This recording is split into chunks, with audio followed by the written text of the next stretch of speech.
ஒரு கடற்கரை ஓரம், அங்க ஒரு சின்ன கிராமம். அந்த கிராமத்துல ஒரு சின்ன பள்ளிக்கூடம். கடற்கரை ஓரத்துல உள்ள ஒரு விடுதியில ஓய்வுக்காக ஒருத்தர் வந்து தங்கி இருக்கிறார். பள்ளிக்கூடத்துல ஏதோ விழா நடக்கிறது மாதிரி தெரிஞ்சுது. உடனே அவர் அந்த பக்கமா வந்தார். இங்க என்ன நடக்குதுன்னு விசாரிச்சார். பள்ளி ஆண்டு விழா நடக்குதுன்னாங்க. உடனே போனார். கண்காட்சி ஒன்று வச்சிருந்தாங்க. உள்ள போய் பார்த்தார். பள்ளிக்கூடத்தில் படிக்கிற மாணவர்களை சொந்தமா தயார் பண்ண பொருள்களை காட்சிக்கு வச்சிருக்கிறாங்க. அந்த ஊர் மக்கள்லாம் அதை கூட்டம் கூட்டமா போய் பார்த்துக்கிட்டு இருக்கிறாங்க.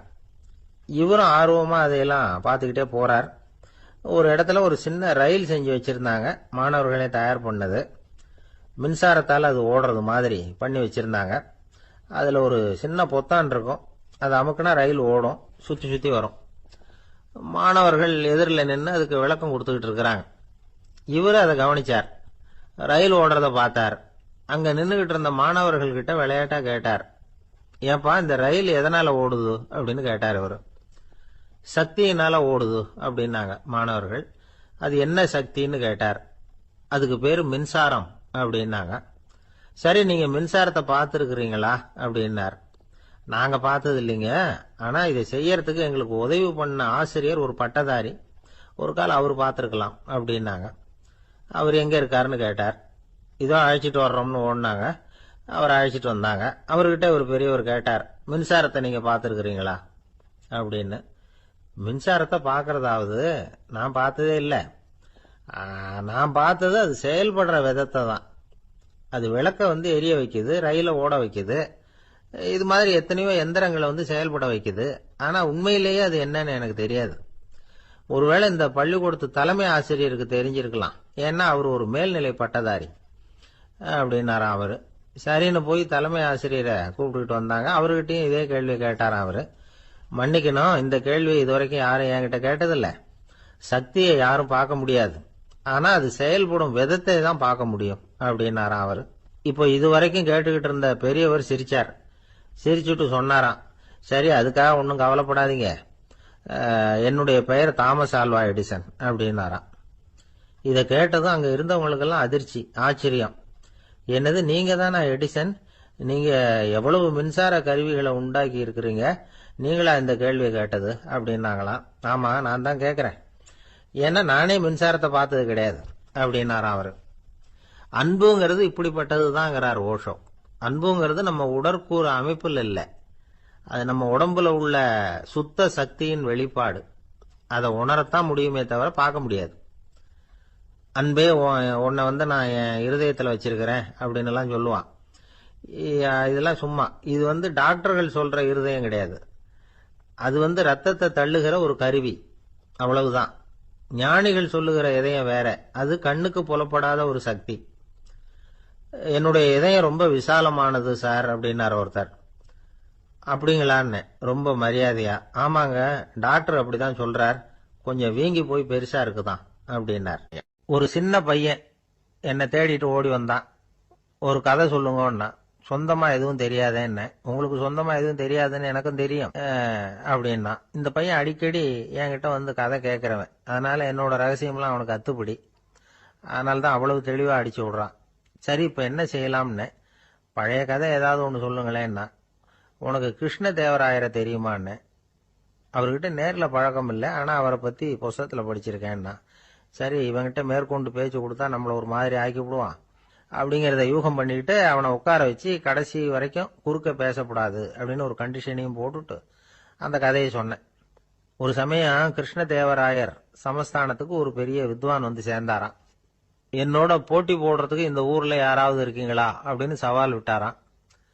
அந்த ஊர்ல இருந்த பெரிய பெரிய வித்வான்லாம் இது ஏதுனா வம்பா போச்சுன்னு நினைக்க ஆரம்பிச்சுட்டாங்க. யாரும் அந்த ஆளோட போட்டி போடுறதுக்கு தயாரா இல்லை. எல்லாரும் நடுங்கிட்டு இருக்கிறாங்க. அந்த நேரத்துல ஒருத்த மட்டும் தைரியமா முன்னுக்கு வந்தான். அது யாருன்னா தெனாலிராமன். அந்த சமஸ்தானத்துல விகட கவி அவன். என்ன அனுப்புங்க போட்டிக்கு, நான் ஜெயிச்சு காட்டுறேன்னா. உனக்கு அவ்வளவு தைரியம் இருக்குதா அப்படின்னு கேட்டாங்க. தைரியம் மட்டும்தான் என்கிட்ட இருக்குது, ஆனா தைரியம் இருந்தா அதிர்ஷ்டம் தேடிட்டு வருங்கிறது எனக்கு தெரியும் அப்படின்னா. அடுத்த நாள் போட்டி ஆரம்பமாச்சு. அந்த பெரிய வித்வான் வந்து நின்னார். தெனாலிராமன் எதிரில் வந்து நின்னா. அந்த வித்வான் ஊர் விரல காட்டினார். தெனாலிராமன் பதிலுக்கு 2 விரல காட்டினான். வித்வான் 3 விரல காட்டினார். இவன் உடனே 4 விரல காட்டினான். உடனே 5 விரல காட்டினார் அவரு. தெனாலிராமன் உடனே தன்னுடைய கை முஷ்டியை காட்டினான், கையை மூடி காட்டினான். அவ்வளவுதான். அந்த பெரிய வித்வான் கிருஷ்ணதேவராயர் காலில் விழுந்தார். நான் தோத்துட்டேன், என் தோல்வியை ஒத்துக்கிறேன் அப்படின்னு சொல்லிவிட்டார். கிருஷ்ணதேவராயர் அவரை தனியா அழைச்சிட்டு போய் என்ன நடந்ததுன்னு விசாரிச்சார். அந்த வித்வான் விளக்கம் கொடுத்தார். ஆண்டவன் ஒருவன் தான் உண்டுங்கிறத விளக்கறதுக்காக நான் 1 விரல காட்டினேன். அப்படி இல்ல, சக்தியை சேர்த்தா சக்தி சிவன் 2 பேர் உண்டுன்னு உங்க வித்வான் 2 விரல காட்டினார். மூர்த்திகள் 3 பேருங்கிறதுக்காக நான் 3 விரல காட்டினேன். வேதங்கள் 4ன்னு சொல்லி ஒரு 4 விரல காட்டினார். பஞ்சபூதங்கள் 5ன்னு நான் 5 விரல காட்டினேன். அதையெல்லாம் அடக்கி ஆளணும்னு சொல்லி அவர் கையை மூடி உறுதியா காட்டினாரு. அடடா, உங்க வித்வானுக்கு எப்பேற்பட்ட அறிவு! அவர் தான் ஜெயிச்சார், நான் தோத்துட்டேன் அப்படின்னார் அவர். அப்படி சொல்லிவிட்டு அவர் போயிட்டார். அதுக்கப்புறம் தெனாலிராமனை கூப்பிட்டு என்னப்பா நடந்தது அப்படின்னு கேட்டாரா. அதுக்கு தெனாலிராமன் விளக்கம் கொடுத்துருக்கிறான். அவன் முதல்ல என்ன கொன்னுடுவேன்னு அந்த வித்வான் 1 விரல காட்டினான். உடனே ஒரு 2 கண்ணையும் தோண்டி போடுவேங்கிறதுக்காக நான் 2 விரல காட்டினேன். உனக்கு நாமம் போட்டுருவேன்னு சொல்லி 3 விரல காட்டினான். அதை அழிச்சிருவேன்னு 4 விரல காட்டினேன். உன்னை அரைஞ்சிருவேன்னு அவன் 5 விரல காட்டினான். நான் உங்களை குத்தி போடுவேன்னு சொல்லி கையை மூடி காட்டினேன் அப்படின்னா. இப்ப பாருங்க, ஜெயிச்சது யார்? தைரியம் மட்டும் இருந்துட்டா அதிர்ஷ்டம் தானா தேடி வருங்கிறது எவ்வளவு உண்மையா போச்சு. அதனால நாம எப்பவும் தைரியமா இருக்கணும்னு சொல்லிவிட்டு என் எதிரில் கதை கேட்டுட்டு உட்காந்துருந்த சின்ன பையனை பார்த்தேன். அவன் என்னை நிமிர்ந்து பார்த்தான்.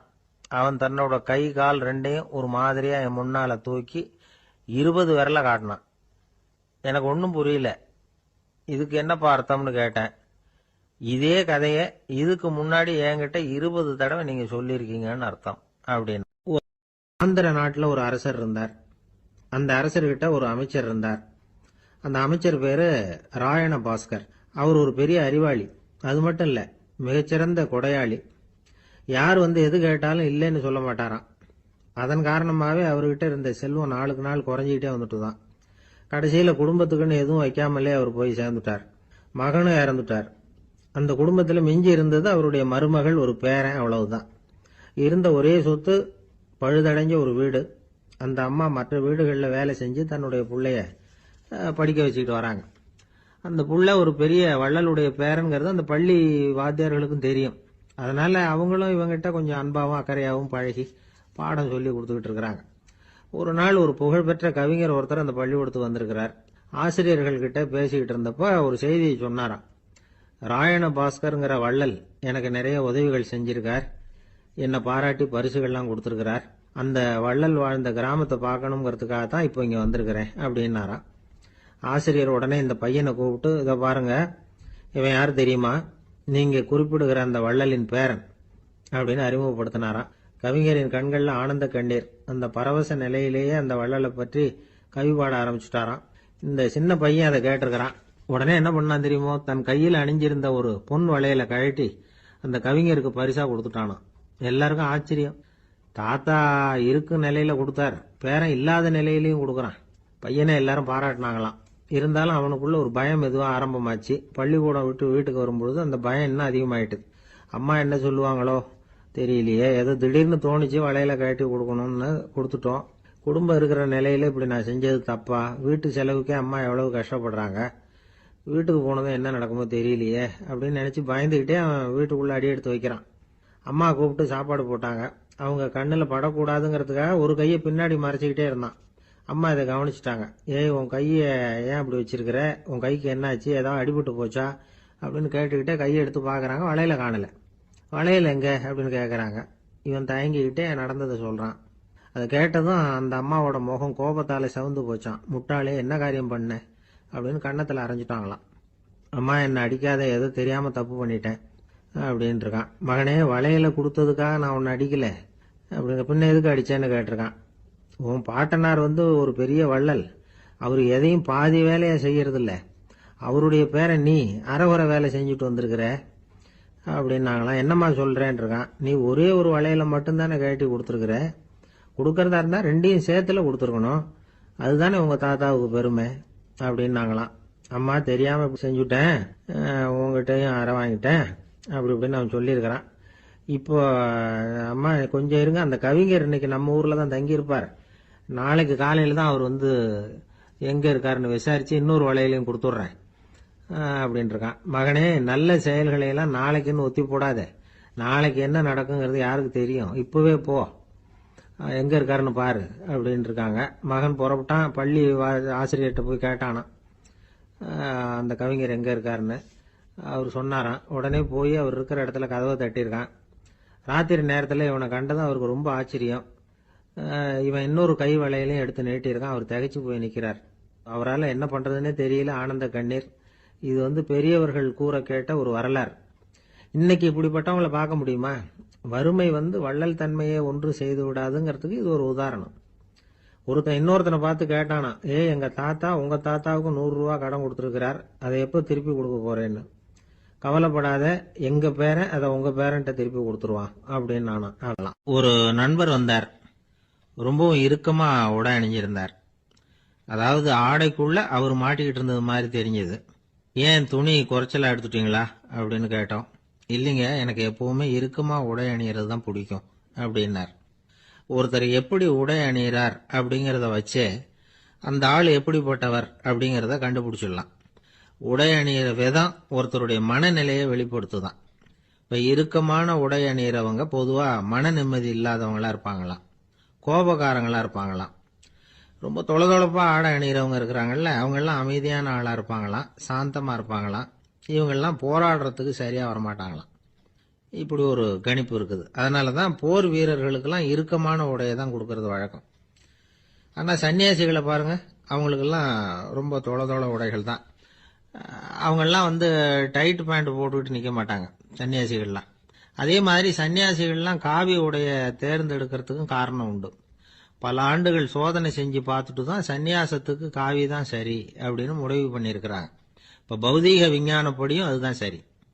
அதாவது சூரிய ஒளியில வந்து 7 வண்ணங்கள் உண்டு.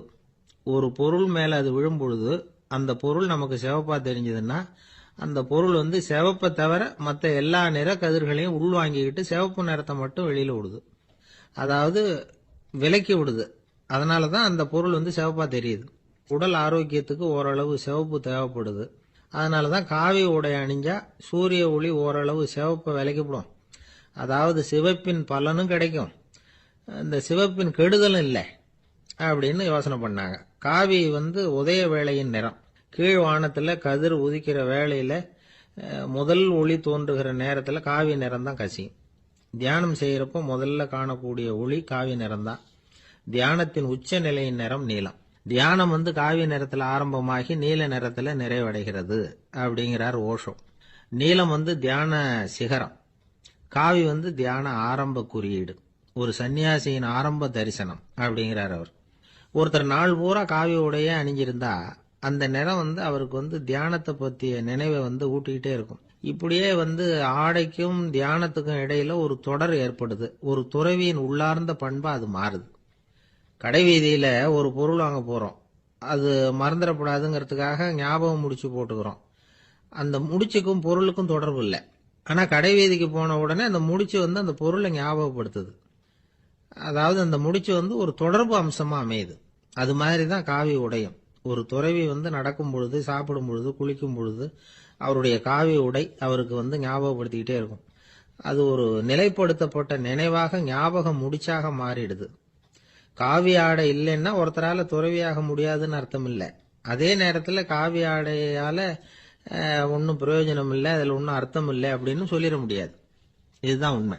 இவ்வளவு தூரம் காவி ஆடையை பத்தி சொல்றதுனால எல்லாரும் சன்னியாசியா போடுங்கோ அப்படின்னு நாம சொல்றதாக யாரும் நினைச்சிடக்கூடாது. மனசுக்கும் நிறத்துக்கும் உள்ள சம்பந்தத்தை தெரிஞ்சுக்கிறதுக்காகத்தான் இவ்வளவும். நமக்கு தெரிஞ்ச நண்பர் ஒருத்தர் இருக்கிறார், ஆபீஸ்ல வேலை பார்க்கிறவர். ஒவ்வொரு மாசமும் 20ஆம் தேதிக்கு பிறகு அவரை போய் பாத்தீங்கன்னா காவி உடை அணிஞ்சுக்கிட்டு, கண்ணை மூடிக்கிட்டு, கை ரெண்டையும் விரிச்சு வச்சுக்கிட்டு தியானத்திலேயே உட்காந்துருப்பார். ஏன் இப்படி பண்றீங்கன்னு கேட்டேன்.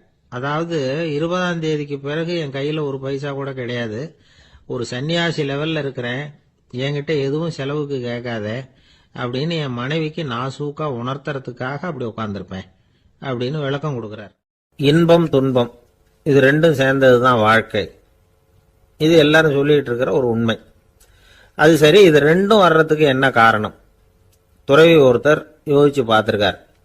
இன்ப துன்பம் தோன்றுவதற்கு முக்கியமா 6 காரணங்கள் உண்டு அப்படிங்கிறார் அவர். அது என்னங்கிறத நாமளும் தெரிஞ்சு வச்சுக்குவோமே. இப்ப முதல் காரணம் சுயநலம். ஒரு தாயார் தன்னுடைய சுயநலம் கருதி தன்னுடைய மகன் இன்பமா இருக்கணும்னு ஆசைப்படுறாங்க. மகனும் அப்படியே ஆசைப்படுறான். அதனால தாயாரின் இன்ப துன்பங்களை பார்த்துட்டு மகனும் இன்ப துன்பம் அடையிறான். அந்த அம்மாவுக்கும் அதே நிலைமை தான். 2வது காரணம் உறவு.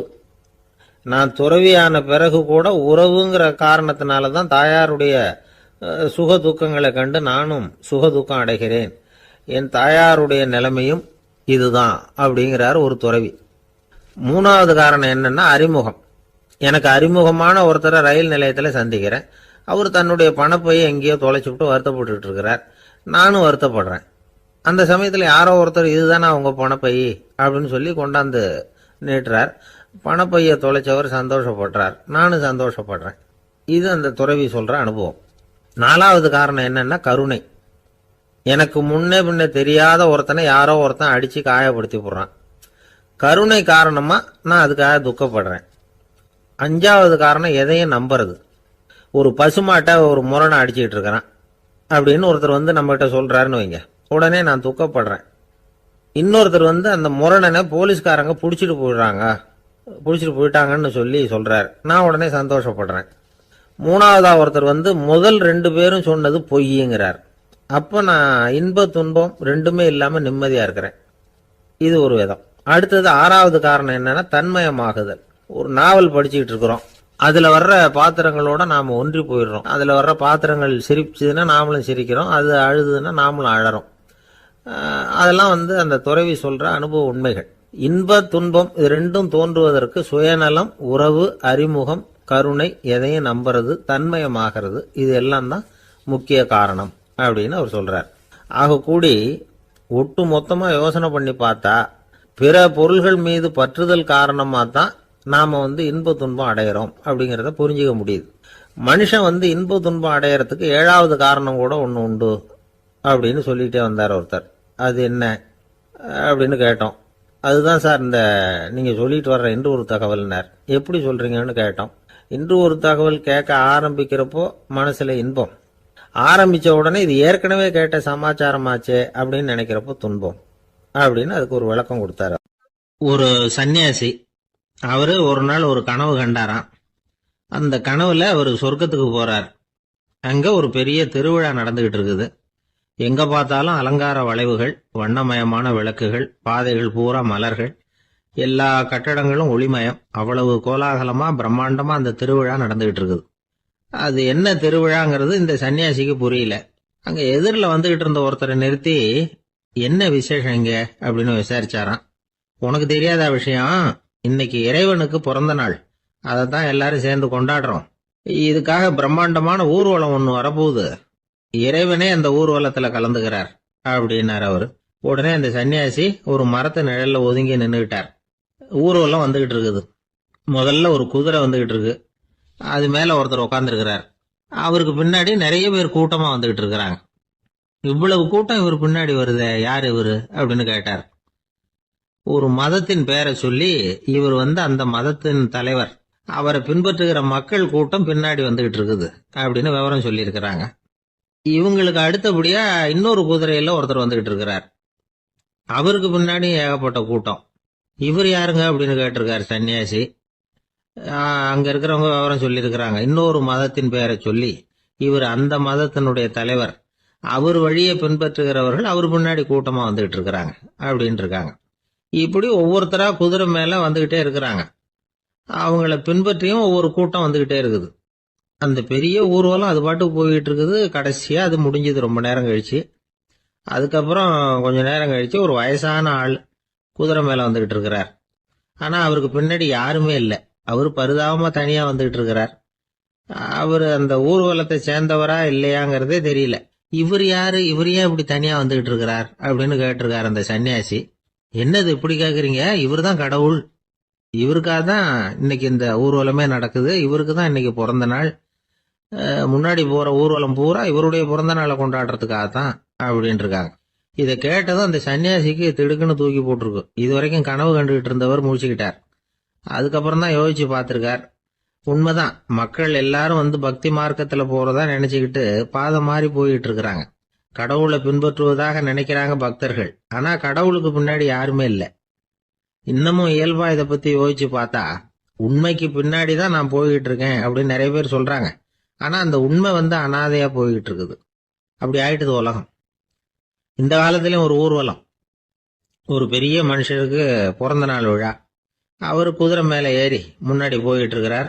அவருக்கு பின்னாடி ஒரு 100 பேர் தொண்டர்கள். அவங்க பாட்டுக்கு போறாங்க. எல்லாம் பணம் கொடுத்து ஏற்பாடு பண்ணவங்க. எல்லாம் பணம் வாங்கிட்டு முன்னாடி போயிட்டு இருக்கிறாங்க. கொஞ்ச தூரம் நடந்ததும் கால் வலிக்க ஆரம்பிச்சுட்டுது. ஒவ்வொருத்தரும் அப்படியே ஒதுங்க ஆரம்பிச்சுட்டாங்க.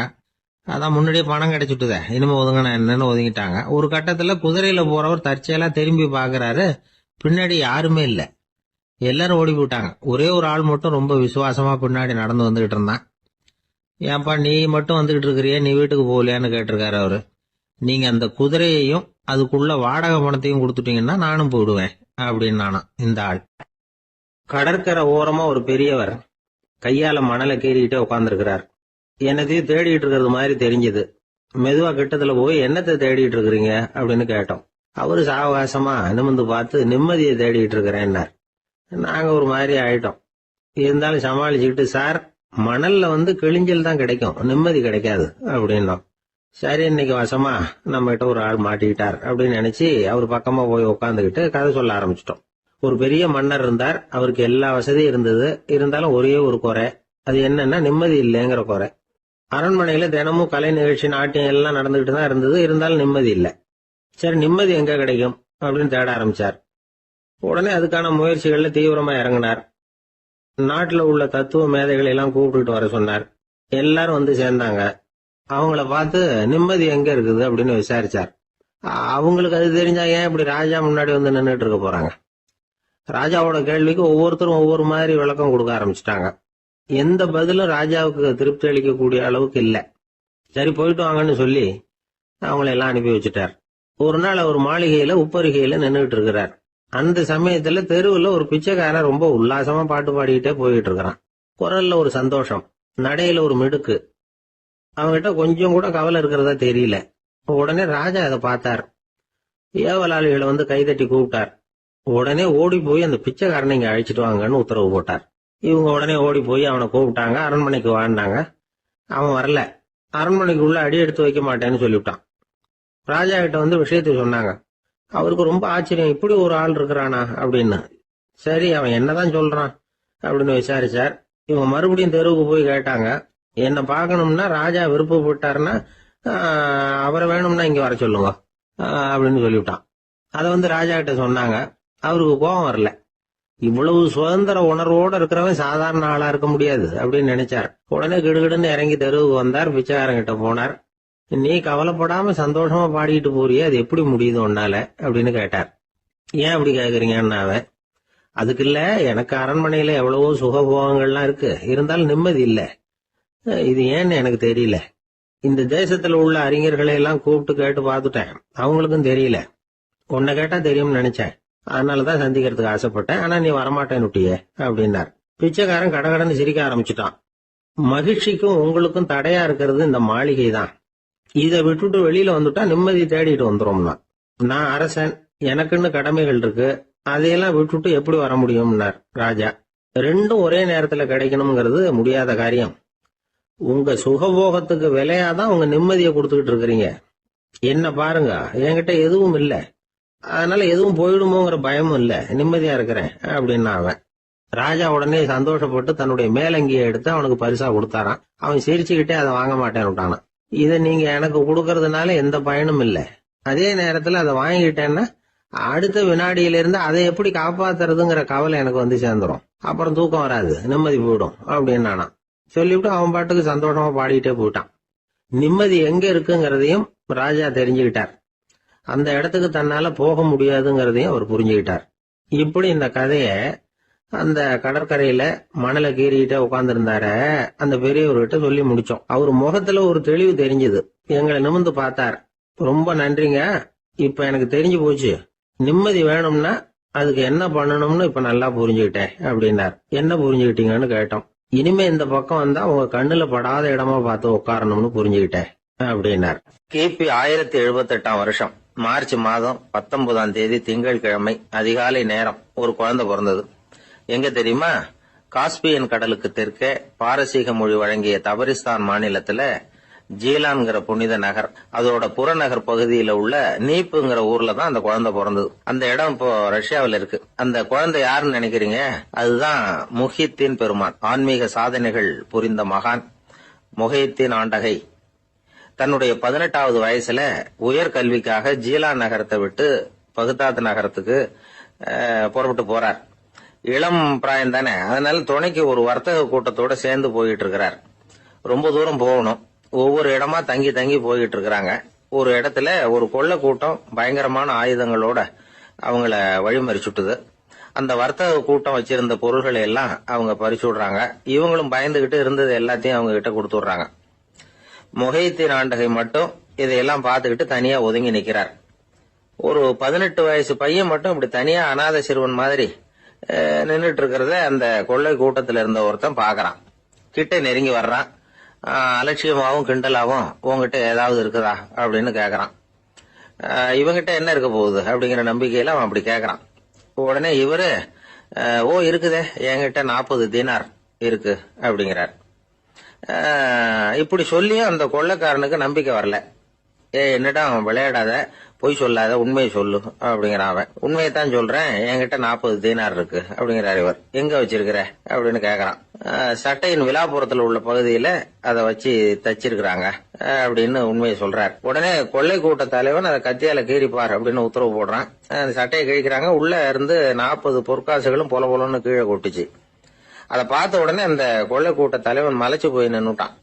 காசை பார்த்துட்டு அவன் மலைச்சு போகல, பொய் பேசாத அந்த பையனோட நேர்மையை பார்த்துட்டு அவன் அப்படி நின்னான். மெதுவா அந்த பையன் கிட்ட வந்தான். ஏன்பா, நீ என்ன பணக்கார குடும்பமா அப்படின்னு கேட்டான். அப்படிலாம் இல்ல, எனக்கு அப்பா இல்ல, அம்மா மட்டும்தான் உண்டு.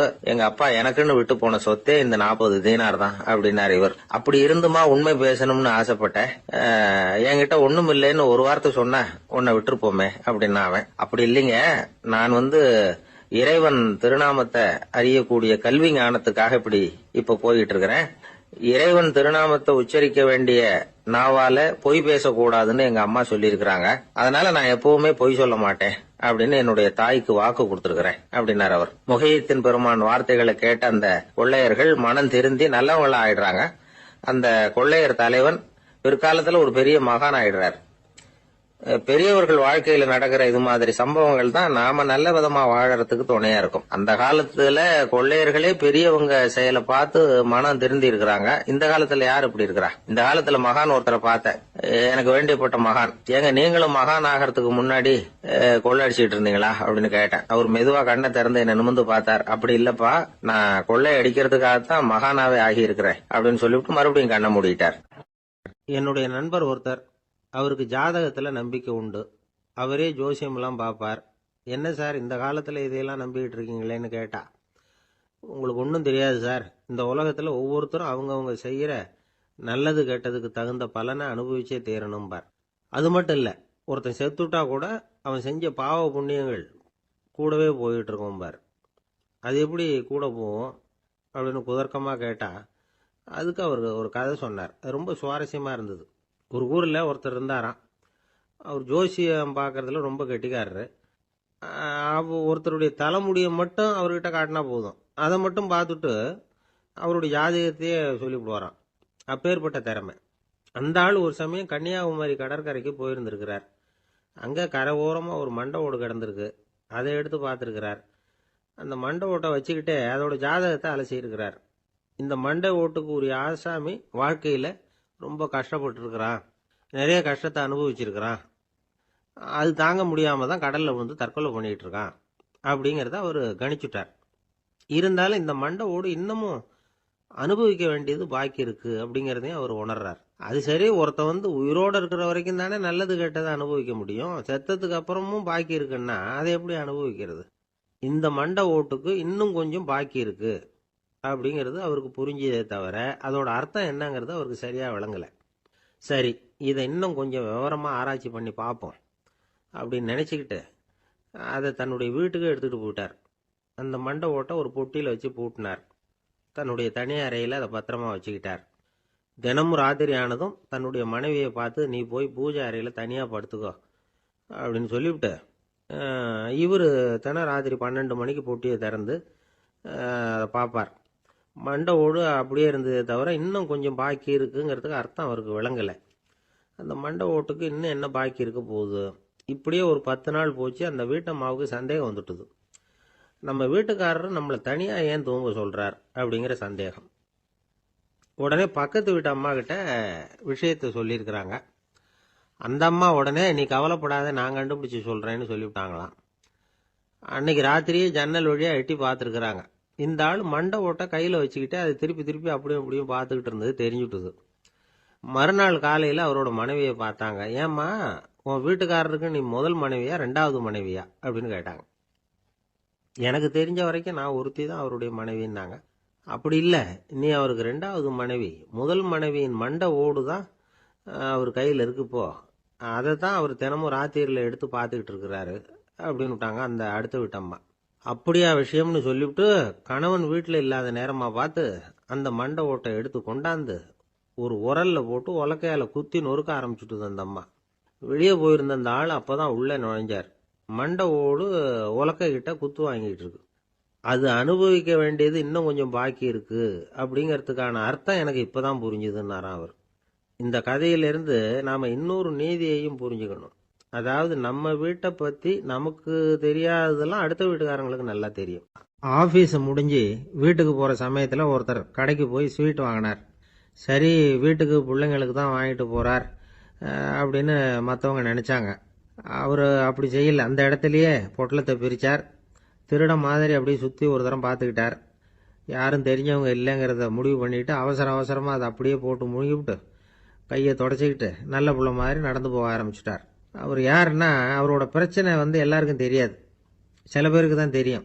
அதாவது அவர் உடம்புல சர்க்கரை இருக்குன்னு டாக்டர் சொல்லிவிட்டாராம். அதனால் வீட்டில் சர்க்கரையே இவர் கண்ணில் காட்டுறதில்ல. அதனால் இவர் யார் கண்ணிலையும் படாமல் இப்படிப்பட்ட வேலைகள்லாம் செய்கிறது வழக்கம். யாருக்கும் தெரியாமல் இப்படி ஸ்வீட்டை வாங்கி சாப்பிட்டுட்டு அவர் பாட்டுக்கு போயிடுறது. இப்படிப்பட்டவங்களுக்கெல்லாம் கொஞ்சம் ஆறுதலான தகவல் இன்னைக்கு. அது என்னென்னா, நாம் சாப்பிட்ற சர்க்கரைக்கும் நம்ம உடம்புல உள்ள சில கோளாறுகளுக்கும் அப்படி என்ன தான் சம்மந்தம் இருக்குது. இதை பற்றி சமீபத்தில் சில ஆராய்ச்சிகள்லாம் நடந்திருக்குது. ஏன்னா சர்க்கரைன்னாவே விஷம் மாதிரி அதை பார்க்குறவங்களும் சில பேர் உண்டு.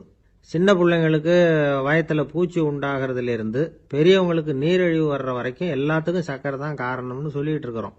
ஆனால் அந்த அளவுக்கு பயப்பட வேண்டிய அவசியம் இல்லை அப்படின்னு சொல்கிறாங்க. சர்க்கரை வியாதி, இருதய நோய், பித்த நீர்ப்பை நோய், இதெல்லாம் சில நோய்கள்லாம் நாம் சாப்பிட்ற சர்க்கரைக்கும் தொடர்பு இருக்குன்னு நினைக்கிறோம். ஆனால் அப்படி சம்பந்தம் உண்டுங்கிறதுக்கு போதுமான அளவுக்கு ஆதாரம் இல்லை அப்படிங்கிறாங்க ஆராய்ச்சியாளர்கள். ஒரே ஒரு சம்பந்தம் தான் உறுதியாக இருக்குதான். அதுவும் இந்த பல் சிதைவு அப்படின்னு இருக்கு இல்லையா, அந்த சர்க்கரை சாப்பிட்றதுக்கும் இந்த பல் சிதைவுக்கும் சம்பந்தம் இருக்குது அப்படிங்கிறத மட்டும் உறுதியாக சொல்கிறாங்க. சர்க்கரைன்னா நாம் சாப்பிட்ற ஜீனி மட்டும் இல்லை, பழம், காய்கறி, பால், தேன், இப்படி எல்லாத்துலேயும் அது இருக்குது. கேரட்டு கொடுக்குற சத்தில் 88% சர்க்கரை, ஆப்பிள் கொடுக்குற சக்தியில் 95% சர்க்கரை. இது ஜீனி சர்க்கரை, இது ஆப்பிள் சர்க்கரை அப்படிங்கிற வித்தியாசம்லாம் உடம்புக்கு கிடையாது. ரெண்டுமே உடனடியாக சக்தி கொடுக்குது. ஒரு ஸ்பூன் சர்க்கரையில் 16 கலோரி தான் சத்து இருக்குது. அதிகமாக சர்க்கரை சாப்பிட்டா நீரிழிவு வந்துருங்கிறது தப்பான ஒரு அபிப்பிராயம். டயபெட்டிஸுங்கிறது ஒரு மெட்டபாலிக் டிசார்டர், அவ்வளவுதான். அதாவது நாம் சாப்பிட்ற சர்க்கரையை நம்ம உடம்பு திறமையாக உபயோகப்படுத்திக்க முடியல அப்படின்னு அர்த்தம். அதனால தான் அதிகமாக இனிப்பு வேணாம்னு சொல்கிறோம். ஏற்கனவே உடம்பால் முடியாத ஒன்றை மறுபடியும் அது தலையில் சுமத்தி அதிகமாக வேலை வாங்க வேணாமே அப்படிங்கிறதுக்காக தான். ஆகாரத்தில் அதிகமாக சர்க்கரை இருந்தால் அதனால் உடனே சர்க்கரை வியாதி வந்துடும்ங்கிறதுக்கு விஞ்ஞான ரீதியாக போதுமான ஆதாரம் இல்லை. அதனால் எப்போவாவது அதிகமாக ஸ்வீட்டு சாப்பிட்டுட்டா, ஐயோ அதிகமாக சாப்பிட்டோமோ, என்ன பண்ண போகுது தெரியலையே அப்படின்னு நினச்சி மனசை போட்டு குழப்பிக்க வேண்டியதில்லை. பொதுவாக எதுவுமே அதிகமாக வேண்டாம், எல்லாம் சீராக இருந்தால் போதும். நீரிழிவுங்கிறது புதுசாக வந்துட்ட ஒரு நோய் இல்லை, ரொம்ப காலமாகவே இருக்கிற ஒன்று தான். நம்ம முன்னோர்கள் இதை மதுமேகம் அப்படின்னு சொல்லுவாங்க. அதை கட்டுப்படுத்துறதுக்கு அவங்களே சில வழிமுறையை சொல்லி வச்சிருக்கிறாங்க. அது என்னென்னா வேற ஒன்றும் இல்லை, இந்த பாவக்காய், முள்ளங்கி, அருகம்புல், அவ்வளவுதான். வெள்ளை முள்ளங்கி இருக்குல்ல, அதை வாரத்துக்கு 3 நாள் சாப்பிட்டுக்கிட்டு வாங்க. நூலுக்கோல் ரொம்ப நல்லது. இல்லைன்னா முள்ளங்கி சாறு 1 ounce சாப்பிட்டுட்டு வரலாம். ரத்தத்தில் சேர்ற சர்க்கரை அளவு இதெல்லாம் கட்டுப்படுத்துது. சிறுநீரில் காணப்படுகிற சர்க்கரை அளவையும் சமநிலைப்படுத்துது. தினமும் ஆகாரத்தில் கோதுமை, கேழ்வரகு, வெந்தயம், கருவேப்பிலை, சோயாபீன்ஸ் எது கிடைக்குதோ சேர்த்துக்கலாம். இப்படிலாம் செஞ்சுக்கிட்டு வந்தால் அப்புறம் வீட்டுக்கு தெரியாமல் கடையில் போய் நின்றுக்கிட்டு ஸ்வீட் வாங்கி திருட்டுத்தனமாக சாப்பிட வேண்டிய அவசியமே உங்களுக்கு வராது. 2 ஆசாமிகள் கடற்கரையில் உட்காந்து சாவகாசமாக பேசிக்கிட்டு இருந்தாங்களாம். ஒருத்தர் சொன்னார், இன்னொருத்தருக்கு தெரியாமல் ஸ்வீட்டு சாப்பிட்றதே எப்பவும் இடைஞ்சல் தான் சார். நேற்றுக்கு பாருங்க, அப்படி தான் சாப்பிட்டுக்கிட்டு இருந்தேன், வீட்டுக்காரி கண்ணில் போட்டுவிட்டுது, அதுக்கப்புறம் ஒரே ரகலையாக போச்சு அப்படின்னாராம். எனக்கு கூட அப்படி தான் சார் ஆயிட்டுது, ஒரே ரகலை அப்படின்னாராம் இன்னொருத்தர். நீங்கள் சாப்பிட்டதும் உங்கள் வீட்டுக்காரங்க கண்ணில் போட்டுவிட்டுதா சார் அப்படின்னு கேட்டிருக்காரு இவர். அதுக்கு அவர் சொன்னாராம், அப்படி இல்லை சார், கடைக்காரர் கண்ணில் போட்டுவிட்டுதோ, நான் அவருக்கு தெரியாமல் அந்த ஸ்வீட்டை அவர் கடையிலேருந்து எடுத்திருந்தேன் அப்படின்னு விளக்கம் கொடுத்தாராம். இந்த ஒரே ஒரு ஊரில் ஒரு ராஜா இருந்தார். அவர் பேரில் மக்களுக்கு ரொம்ப மரியாதை. அவ்வளவு நல்லா ஆட்சி புரிஞ்சுக்கிட்டு வந்தார். அவருக்கு வயசாயிட்டுது. அதனால் ஒரு நாள் அமைச்சரை கூப்பிட்டார். இதை பாருங்கள், எனக்கு வயசாயிட்டுது, அதனால் இந்த அரச பொறுப்பையெல்லாம் நீங்கள் ஏற்றுக்குங்க அப்படின்னார். அதுக்கப்புறம் ராணியை கூப்பிட்டார். வா, நாம் இனிமேல் இங்கே இருக்க வேணாம், காட்டுக்கு போய் தவம் பண்ணலாம் அப்படின்னு கூப்பிட்டார். இந்த செய்தி மக்களுக்கு அறிவிக்கப்பட்டது. மக்கள் உடனே கூட்டம் கூட்டமாக அரண்மனைக்கு வர ஆரம்பிச்சுட்டாங்க. மன்னரை போய் பார்க்குறாங்க. அரசே, தாங்கள் எங்களுக்கு தந்தை மாதிரி. நீங்கள் காட்டுக்கு போயிட்டால் நாங்கள்லாம் இங்கே எப்படி இருக்க முடியும்? எங்களுக்கெல்லாம் எந்த துன்பமும் இல்லாமல் பார்த்துக்கிட்டு வர்றீங்க. இது மாதிரியான ஒரு அரசாட்சி இல்லைன்னா மக்கள் வாழ்ந்து என்ன பயன் அப்படின்னாங்க. இருந்தாலும் என்ன பண்ணுறது, வயசாயிட்ட காரணத்தினால இந்த முடிவுக்கு வர வேண்டியிருக்குது அப்படின்னாரா ராஜா. அப்படின்னா நீங்கள் காட்டுக்கு போக வேணாம், நாங்கள் போகிறோம். நாங்கள் அங்கே போய் தவம் பண்ணுறோம், வழிபாடு பண்ணுறோம். கடவுள் வருவார், அவர்கிட்ட வரம் வாங்கிட்டு வந்துடுறோம் அப்படின்னாங்களாம். அப்படி சொல்லிவிட்டு உடனே எல்லாரும் காட்டுக்கு போனாங்க. நாட்டு மக்கள் எல்லாரும் ஒட்டு மொத்தமாக காட்டில் உட்காந்துக்கிட்டு தவம் பண்ணுறதை பார்த்தார் கடவுள். உடனே புறப்பட்டு வந்தார். எல்லாரும் இப்படி உட்காந்துருக்கிறீங்களே, என்ன வேணும் உங்களுக்கு அப்படின்னு கேட்டார். உடனே மக்கள் எல்லாரும் ஒரு குரலில் சொன்னாங்க, சுவாமி, எங்கள் மன்னன் ரொம்ப நாளைக்கு நல்லபடியாக இருக்கணும். அவர் மகிழ்ச்சியாகவும் உடல் நலத்தோடும் இருந்தாதான் நாங்கள் அமைதியாக வாழ முடியும் அப்படின்னாங்க. சரி, அதுக்கு என்ன செய்யணும் அப்படின்னார் ஆண்டவன். எங்கள் மன்னருக்கு இன்னும் ஒரு 100 வருஷம் ஆயுளை கொடுங்க அப்படின்னாங்க. அவ்வளவு தானே, சரி அப்படியே ஆகட்டும் அப்படின்னு சொல்லிவிட்டு ஆண்டவன் போயிட்டார். மக்கள் மகிழ்ச்சியோடு திரும்பி வந்தாங்க. மன்னா, கடவுள் வரம் கொடுத்துட்டார், நீங்கள் 100 வருஷம் வாழ போகிறீங்க அப்படின்னாங்க. இதை கேட்டதும் ராணி ராஜாவை வணங்கி, நான் தவம் செய்ய போகிறேன் அப்படின்னு புறப்பட்டாங்க. உடனே மக்கள் என்ன நினச்சாங்க தெரியுமா? ஐயோ, நாம் ராஜாவுக்கு மட்டும்தானே நீண்ட ஆயுள் வேணும்னு வரம் வாங்கினோம், ராணிக்கு வாங்கலையே, அதுதான் கோபத்தில் புறப்பட்டாங்க போல இருக்கு அப்படின்னு நினச்சி வருத்தப்பட்டாங்க. ஆனால் ராணி நினச்சது அது இல்லை. ராணி போய் தவம் பண்ணாங்க, கடவுள் காட்சி கொடுத்தார். இவங்க கேட்குறாங்க, சுவாமி, ராஜாவுக்கு மட்டும் 100 வருஷம் ஆயுள்னு வரம் கொடுத்துட்டீங்க, அப்படின்னா குடிமக்களும் 100 வருஷம் இருக்கணும். இப்படிப்பட்ட குடிமக்கள் இல்லைன்னா அப்படிப்பட்ட அரசன் இருந்து என்ன பிரயோஜனம் அப்படின்னாங்களாம். ஆண்டவன் பார்த்தார், சரி அவங்களும் 100 வருஷம் வாழ்வாங்க, அது மட்டும் இல்லை, நீயும் 100 ஆண்டு காலம் வாழ வரமளிக்கிறேன் அப்படின்னு சொல்லிவிட்டு மறைஞ்சிட்டார். இதில் ஆண்டவன் வர்றதும் மறையிறதும் முக்கியம் இல்லை. இதில் கவனிக்க வேண்டியது ஆள்கிறவனின் விசாலமானம், குடிமக்களின் விசாலமானம், ஆள்கிறவன் மனைவியினுடைய விசாலமானம். இப்படி ஒரு நாடு இருந்துட்டுதுன்னா எப்படி இருக்கும் வாழ்க்கை நினச்சி பாருங்க. அதனால தான் பெரியவங்கள்லாம் சொல்கிறாங்க, இதய வாசல் திறந்தே இருக்கணும், இதயத்தின் கதவுகளை மூடாதீங்க அப்படின்னு சொல்லுவாங்க. என்கிட்ட ஒருத்தர் சொன்னார், என்னுடைய இதய வாசல் எப்பவும் திறந்தே தான் இருக்குதுன்னார். எதனால் அப்படி சொல்கிறீங்க அப்படின்னு கேட்டோம். டாக்டரே சொல்லிவிட்டார், என்னுடைய இதயத்தில் ஒரு ஓட்டை இருக்குது அப்படின்னு, வால்வு சரியில்லையா அப்படிங்கிறார். ஐயா, உங்கள் பேரை தொடர்ந்து தினம் கேட்டுக்கிட்டு இருக்கிறேன் அப்படின்னார் ஒருத்தர். தொடர்ந்து கேட்குறீங்களே, உங்களுக்கு காது வலிக்கலையா அப்படின்னு கேட்டோம். பேசுகிற உங்களுக்கே வாய் வலிக்கலை அப்படிங்கிறப்போ கேட்குற எங்களுக்கு எப்படி காது வலிக்கும் அப்படின்னார். நம்ம உடம்புல ஒரு அதிசயம் என்ன தெரியுமா? ரொம்ப நேரம் நாம் நடக்கிறோம்னு வச்சுக்கோங்க, கால் வலிக்கும். ரொம்ப நேரம் வேலை செஞ்சால் கை வலிக்கும், உடம்பு வலிக்கும். ரொம்ப நேரம் பார்த்துக்கிட்டே இருந்தால் கண்ணு வலிக்கும். ரொம்ப நேரம் பேசிக்கிட்டே இருந்தால் வாய் கூட வலிக்கும். ஆனால் ரொம்ப நேரம் கேட்டுக்கிட்டே இருக்கிறதுனால காது வலிக்கிறது இல்லை. அதனால் கேட்கறதுக்கு முக்கியத்துவம் கொடுத்தாங்க நம்ம பெரியவங்க. திருவள்ளுவர் தேவையில்லாம வார்த்தைகளை உபயோகப்படுத்த மாட்டார். ஒரு திருக்குறள்னு எடுத்துக்கிட்டாவே அதுல மொத்தம் 7 வார்த்தைகள், அவ்வளவுதான். அப்படி 7 வார்த்தைகள் மட்டுமே உள்ள ஒரு திருக்குறள்ல வள்ளுவர் ஒரே வார்த்தையை 5 தடவை உபயோகப்படுத்தியிருக்கிறார், திரும்ப திரும்ப பயன்படுத்தி இருக்கிறார். அப்படின்னா அதை எந்த அளவுக்கு வலியுறுத்தி சொல்றார் அப்படிங்கிறத நாம புரிஞ்சுக்கணும். அது என்ன குறள்? செல்வத்துள் செல்வம் செவிச்செல்வம், அச்செல்வம் செல்வத்துள் எல்லாம் தலை. செவிச்செல்வம்ங்கிறது அவ்வளவு முக்கியமானது. கற்றலின் கேட்டல் நன்று. அதிகம் கேட்கணுங்கிறதுக்காகத்தான் எவ்வளவு கேட்டாலும் காது வலிக்கிறது இல்லை. குறைச்சலா பேசணும், அதிகமா கேட்கணும். இன்னொரு விஷயம் கவனிங்க. நம்ம உடம்புல கண்ணுக்கு மூடி இருக்குது, எதையாவது நாம பார்க்க விரும்பலன்னா உடனே கண்ணை மூடிக்கலாம். நம்ம வாய்க்கு மூடி இருக்குது, பேச விருப்பம் இல்லையா, வாயை மூடிக்கலாம். மூக்குக்கு கூட மூடிக்கிற வசதி இருக்குது, எதையாவது முகர விருப்பம் இல்லையா, மூச்சை அடக்கிக்கலாம். ஆனா பாருங்க, காதுக்கு மூடி கிடையாது, அதை கையால தான் மூட முடியும். யார் என்ன சொன்னாலும் அது நல்லதோ கெட்டதோ காதுல விழுந்துக்கிட்டு தான் இருக்கும். அறிவு தான் நல்ல விஷயங்களை எடுத்துக்கிட்டு கெட்ட விஷயங்களை விட்டுடணும். நல்ல கருத்துக்கள் நம்ம காதுல நிறைய விழுந்துகிட்டே இருக்கணும். அதை கேட்டு நாம நல்லபடியா வாழணுங்கிறது தான் படைப்பின் விருப்பம். ஆன்மீகவாதிகள் கூட ஒன்று சொல்லுவாங்க. அதாவது, ஆன்மீக பாதையில நீங்க முன்னேறணும்னா முதல்ல சிரவணம் செய்யணும்பாங்க. அதாவது பெரியவங்க சொல்ற நல்ல கருத்துக்களை கேட்கணும் அப்படின்னு அதுக்கு அர்த்தம். அதனால யாரு நல்ல கருத்துக்களை சொன்னாலும் அதை காது கொடுத்து கேளுங்க. இவ்வளவு கருத்துக்களையும் நம்ம நேயர் ஒருத்தர்கிட்ட சொல்லிட்டு இருந்தோம். அவரும் சரி சரின்னு தலையாடிக்கிட்டே இருந்தார். அப்புறம் சொன்னார், நீங்க சொல்றது சரிதான் சார், காதுக்கு மூடி இல்லைங்கிறது ரொம்ப சரி. அதனால தான் உங்க தகவல் கூட நாங்க விரும்புறோமோ இல்லையோ தினம் காதில் விழுந்துகிட்டு இருக்குது அப்படின்னார். எங்களுக்கு ரொம்ப பெருமையா இருந்தது. அப்படியா அப்படின்னோம். ஆனாலும் என்ன மாதிரி சில பேர் நீங்க தகவல் சொல்ற சமயத்துல காதுல மூடி இல்லையேன்னு சொல்லி கவலைப்படுறதில்ல சார் அப்படின்னார். ஏன்னு கேட்டோம். காதை மூடுறதுக்கு தானே வசதி இல்லை, ரேடியோவை மூடுறதுக்கு வசதி இருக்குதுல்ல, அதனால டக்குன்னு அதை மூடி வச்சிருவோம் அப்படின்னார். ஊருக்கு வெளியில அமைதியான ஒரு இடம், அங்க ஒரு ஆசிரமம், அங்க ஒரு சாமியார். அவர் தினமும் நல்ல போதனைகள்லாம் செய்வார். பல பேர் போய் அங்கேயே சில நாள் தங்கி இருந்து அவர் சொல்ற அறிவுரைகளை எல்லாம் கேட்டுக்கிட்டு வர்றது வழக்கம். ஒரு தடவை அவரை பார்த்துட்டு போறதுக்காக 3 வெளியூர் தம்பதிகள் வந்தாங்களாம். அந்த மடத்திலேயே சாப்பிட்டுக்கிட்டு தங்கி இருந்து அவங்களுடைய போதனைகளை கேட்டுக்கிட்டு போகணுங்கிறது அவங்க நோக்கம். காலையில குளிச்சுட்டு பூஜையில உட்கார்ந்தார் அந்த சுவாமி. இவங்களும் குளிச்சுட்டு அந்த பூஜையை பார்க்கறதுக்காக அவர் முன்னாடி உட்கார்ந்தாங்க. பூஜை ஆரம்பமாச்சு. சம்பிரதாயப்படி அது ரொம்ப நேரம் நடந்துகிட்டே இருக்குது. இவங்களுக்கு நல்ல பசி இருந்தாலும் இந்த நேரத்தில் அதை எப்படி வெளியில காட்டிக்கிறது? பேசாம இருந்தாங்க.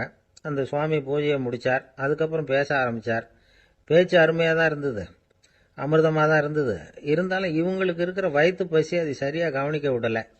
அந்த சுவாமியே இதை கவனிச்சதா தெரியல. இவங்களுக்கு மனசுக்குள்ள ஒரு எண்ணம், உள்ள சாப்பாடு தயாராகிட்டு இருக்கும் போல இருக்கு, இந்த பேச்சு முடிஞ்சது நம்மளை உள்ள அழைச்சிட்டு போய் சாப்பாடு போடுவாங்கன்னு நினைக்கிறோம் அப்படின்னு இவங்களாம் நினச்சிக்கிட்டாங்க. ஆனால் சுவாமி இதை பற்றி எதுவுமே பேசலை, கண்டுக்கல. ஒரு அம்மாவால் அதுக்கு மேலே சும்மா இருக்க முடியுமா? முடியல. சாப்பாட்டை கவனிக்கலாமா அப்படின்னு சொல்லி மெதுவாக ஆரம்பிச்சாங்க. ஓ கவனிக்கலாமே அப்படின்னு உள்ள அழைச்சிட்டு போனார் சுவாமி. இவங்க ரொம்ப அவசரமா எழுந்திருச்சு உள்ள ஓடினாங்க. அங்க ஒரு மேஜை மேல ஒரு கிண்ணம் மூடி இருந்தது. ஓ இதுதான் சாப்பாட்டு மேஜை போல இருக்கு, இங்க சாப்பாடு வந்துடும் அப்படின்னு நினைச்சாங்க. உடனே போய் சுத்தி உட்காந்துக்கிட்டாங்க. சுவாமி அந்த கிண்ணத்தை எடுத்து அந்த அம்மா கிட்ட கொடுத்தார். அவங்க அதை வாங்கி மூடியை திறந்து பாக்குறாங்க. உள்ள ஒரு சாவி இருக்குது. ஓ சரிதான், இது சமையலறை சாவி போல இருக்கு, அங்க போய் அதை திறந்து சாப்பாட்டை நாமே எடுத்துக்கிட்டு இங்க வச்சுக்கிட்டு சாப்பிடணும் போல இருக்கு அப்படின்னு நினைச்சாங்க. சாவி இருக்கு இல்லையா, வாங்க பூட்டு நிறைய காட்டுறேன் அப்படின்னு சுவாமி அவங்கள அழைச்சிட்டு போனார், காட்டினார். இவங்க அந்த அறையை ரொம்ப ஆவலோட திறந்தாங்க. உள்ள பார்த்தா அங்க அரிசி, பருப்பு, விதவிதமான காய்கறி எல்லாம் இருக்கு. சமையலுக்கு வேண்டிய மிளகாய், எண்ணெய், பால், தயிர், நெய் இப்படி எல்லாமே இருக்கு. அடுப்பு, விறகு, நெருப்பு போட்டி அது கூட அங்க இருக்கு. சாப்பாடு தயாரா இருக்கும்னு நினைச்சுக்கிட்டு போனா இப்படி இருக்குதே அப்படின்னு சொல்லி அதை பார்த்ததும் ரொம்ப சோர்ந்து போட்டாங்க அவங்க. சுவாமி என்ன இது சாப்பாடு இல்லையா அப்படின்னாங்க. அதுதான் சாப்பாட்டுக்கு வேண்டிய எல்லாம் இங்க இருக்குதே, அடுப்பு மூட்டி நீங்க தான் அவங்கவுங்க ருசிக்கு தகுந்த மாதிரி சமைச்சுக்கணும், இந்த சன்னியாசிக்கு எப்படி சமைக்க தெரியும் அப்படின்னு கேட்டார் சுவாமி. சாப்பாடு தயாரா இருக்கும்னு நாங்க எதிர்பார்த்தோம் அப்படின்னாங்க. நீங்க இப்படி சொல்லுவீங்கன்னு நானும் எதிர்பார்த்தேன். இது வரைக்கும் நான் எவ்வளவோ தத்துவம்லாம் எடுத்து சொன்னேன். எல்லாத்தையும் விட இதுதான் அனுபவபூர்வமான தத்துவம். ஆண்டவன் நமக்கு நல்ல மனசை கொடுத்துருக்கிறான், நல்ல வாய்ப்புகளையும் தந்திருக்கிறான். அதையெல்லாம் பயன்படுத்திக்கக்கூடிய மூளையையும் சிந்தனையையும் கொடுத்துருக்குறான். அதனால் அடுப்பை தான் நீங்கள் மூட்டணும். அடுப்பை நீங்கள் தான் மூட்டணும். உங்களுக்கு உகந்ததை நீங்கள் தான் சமைச்சு ருசித்து அனுபவிக்கணும். ஆண்டவனே அதை செஞ்சுக்கிட்டு இருக்க மாட்டான் அப்படின்னாராம் அந்த சுவாமி. நம்முடைய வாழ்க்கையில் பல நல்ல பலன்களை பெறறதுக்கு நாம தான் முயற்சி பண்ணணும். அதுக்குரிய சூழ்நிலையைத்தான் ஆண்டவன் கொடுப்பானே தவிர அதை விளக்கறதுக்காகத்தான் அந்த சுவாமி அப்படி செஞ்சு காட்டியிருக்கிறார். இது ஒரு பெரியவர் இப்படி ஒரு விளக்கம் கொடுத்தார். அதுக்கப்புறம் அந்த 3 தம்பதிகளும் தெளிவடைஞ்சுட்டாங்களாம். நாம் தெளிவடைகிறது எப்போங்கிறது தான் தெரியல அப்படின்னு பல பேர் இதை கேட்டுட்டு சொல்லிட்டு இருக்கிறாங்க. இந்த கதையை நம்முடைய நண்பர் ஒருத்தர்கிட்ட சொன்னேன்.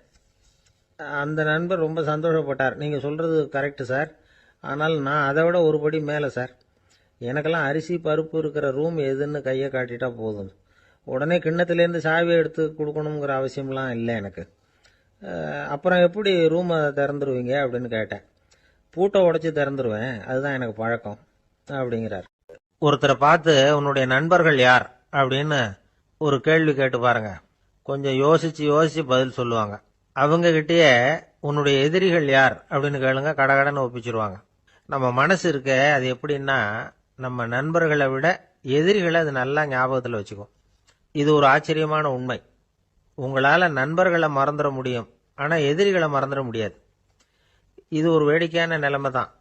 அழகான தருணங்களை நாம் ஏன் மறந்துடுறோம்? இது இயற்கை. ஏன்னா நம்ம மனசு மலர்களை கவனிக்கிறது இல்லை, அதில் இருக்கிற முள்ளை தான் கவனிக்குது. தன்னை காயப்படுத்துகிற எதையும் அது உடனே கண்டுகொள்ளுது. ஒரு தெளிந்த சிந்தனை உடைய மனசு மிக அழகாக உள்ள எல்லாத்தையும் கவனிக்கும். அது நன்றியுடன் உணரக்கூடிய எல்லாத்தையும் பார்த்து குறிச்சிக்கும். இப்படிப்பட்டவங்க வாழ்க்கை இயல்பாகவே நல்லா அமையும். அது ரொம்ப அபூர்வம். மனசில் உள்ள ஒரு சிறிய அமைப்பை மாற்றுவதை பொறுத்து தான் இந்த விஷயம் அப்படிங்கிறார் ஓஷோ. ஒரு யூத கோவில் இருந்துதான், அது யூதர்களின் மடமாகவும் இருந்தது. அங்கே ஒரு தலைமை குரு, அவர் ரொம்ப கண்டிப்பானவர். அந்த கோவிலை ஒட்டி ஒரு தோட்டம். ஒரு நாள் காலையில் அந்த தோட்டத்தில் 2 இளம் யூதர்கள் நடந்து போய்கிட்டு இருக்கிறாங்க. காலையில் 1 மணி நேரம், மாலையில் 1 மணி நேரம் அவங்க அந்த தோட்டத்தில் நடக்கிறதுக்கு அனுமதி உண்டு. மற்ற நேரங்களில் அவங்க மத புத்தகங்களை படிக்கணும், பிற விதிமுறைகளை கடைபிடிக்கணும். அந்த 2 பேருமே தொடர்ந்து புகைப்பிடிக்கிற பழக்கம் உள்ளவங்க. ஆனால் கோவில் மடத்தில் இருக்கிறப்போ அவங்க புகைப்பிடிக்க முடியாது, அது கடுமையான குற்றம். சரி, நாம் தோட்டத்தில் இருக்கிறப்போவாவது புகைப்பிடிக்கலாமா அப்படின்னு ஒரு ஆசை அவங்க 2 பேருக்குமே. இருந்தாலும் பயம். இப்படி கேட்டால் மதகுரு என்ன சொல்லுவாரோ அல்லது என்ன செய்வாரோங்கிற பயம். இப்படியே கொஞ்ச நாள் ஆச்சு. ஒரு நாள் இந்த 2 பேரில் ஒருத்தன் ரொம்ப கலங்கி போய் அந்த கோவிலில் இருந்து வெளியில் வந்துக்கிட்டு இருந்தான். வந்தவன் நேராக தோட்டத்து பக்கம் போனான். அங்கே இன்னொருத்தன் ஆனந்தமாக புகை பிடிச்சிக்கிட்டு இருக்கிறான். அதை பார்த்து தான் இவனுக்கு அதிர்ச்சி. அட கடவுளே, என்ன இது, நீ கேட்காமலே ஆரம்பிச்சிட்டியா அப்படின்னா. இல்லை நான் கேட்டுட்டு தான் ஆரம்பிச்சிருக்கேன்னா அவன். அப்படியா, என்ன மனுஷன் இவர், நானும் தான் கேட்டேன், என்ன கண்ணாமுன்னான்னு திட்டிவிட்டார். இது என்ன கோவிலா இல்லை நரகமா? உனக்கு புகை பிடிக்கணும்னு ஆசையாக இருந்தால் நரகத்துக்கு போகணும்னு சொல்லிவிட்டார். அது சரி, உன்னை மட்டும் எப்படி அனுமதிச்சார் அப்படின்னு கேட்டான் இவன். அவன் சிரிச்சுக்கிட்டே, நீ எப்படி கேட்ட சொல்லு அப்படின்னா. நாம் இந்த தோட்டத்துக்கு வர அனுமதிக்கப்பட்டிருக்கிறதே ஜபத்துக்காகத்தானே, அதனால் நான் ஜபம் சொல்லும் பொழுது புகை பிடிக்கலாமா அப்படின்னு கேட்டேன். அதுக்கு தான் அவர் சத்தம் போட்டு என்னை அடிக்கவே வந்துட்டார் அப்படின்னா இவன்.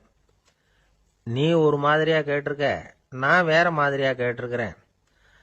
ஜெபம் சொல்லும்போது புகை பிடிக்கலாமான்னு நீ கேட்டிருக்க. ஐயா, புகை பிடிக்கும் பொழுது ஜபிக்கலாமா அப்படின்னு நான் கேட்டேன். அதில் தப்பு ஒன்றும் இல்லை அப்படின்னு பதில் சொல்லிட்டார் அப்படின்னா. ஒரு சிறிய மாற்றம்தான் அது மிகப்பெரிய மாறுதலை ஏற்படுத்தி விட்டது. மனசு நல்ல விதமாக சிந்திக்க ஆரம்பிச்சுட்டுதுன்னா மகிழ்ச்சிக்கு பஞ்சம் இல்லை. ஒரு கஞ்சன் ஆற்றுல விழுந்துட்டான்.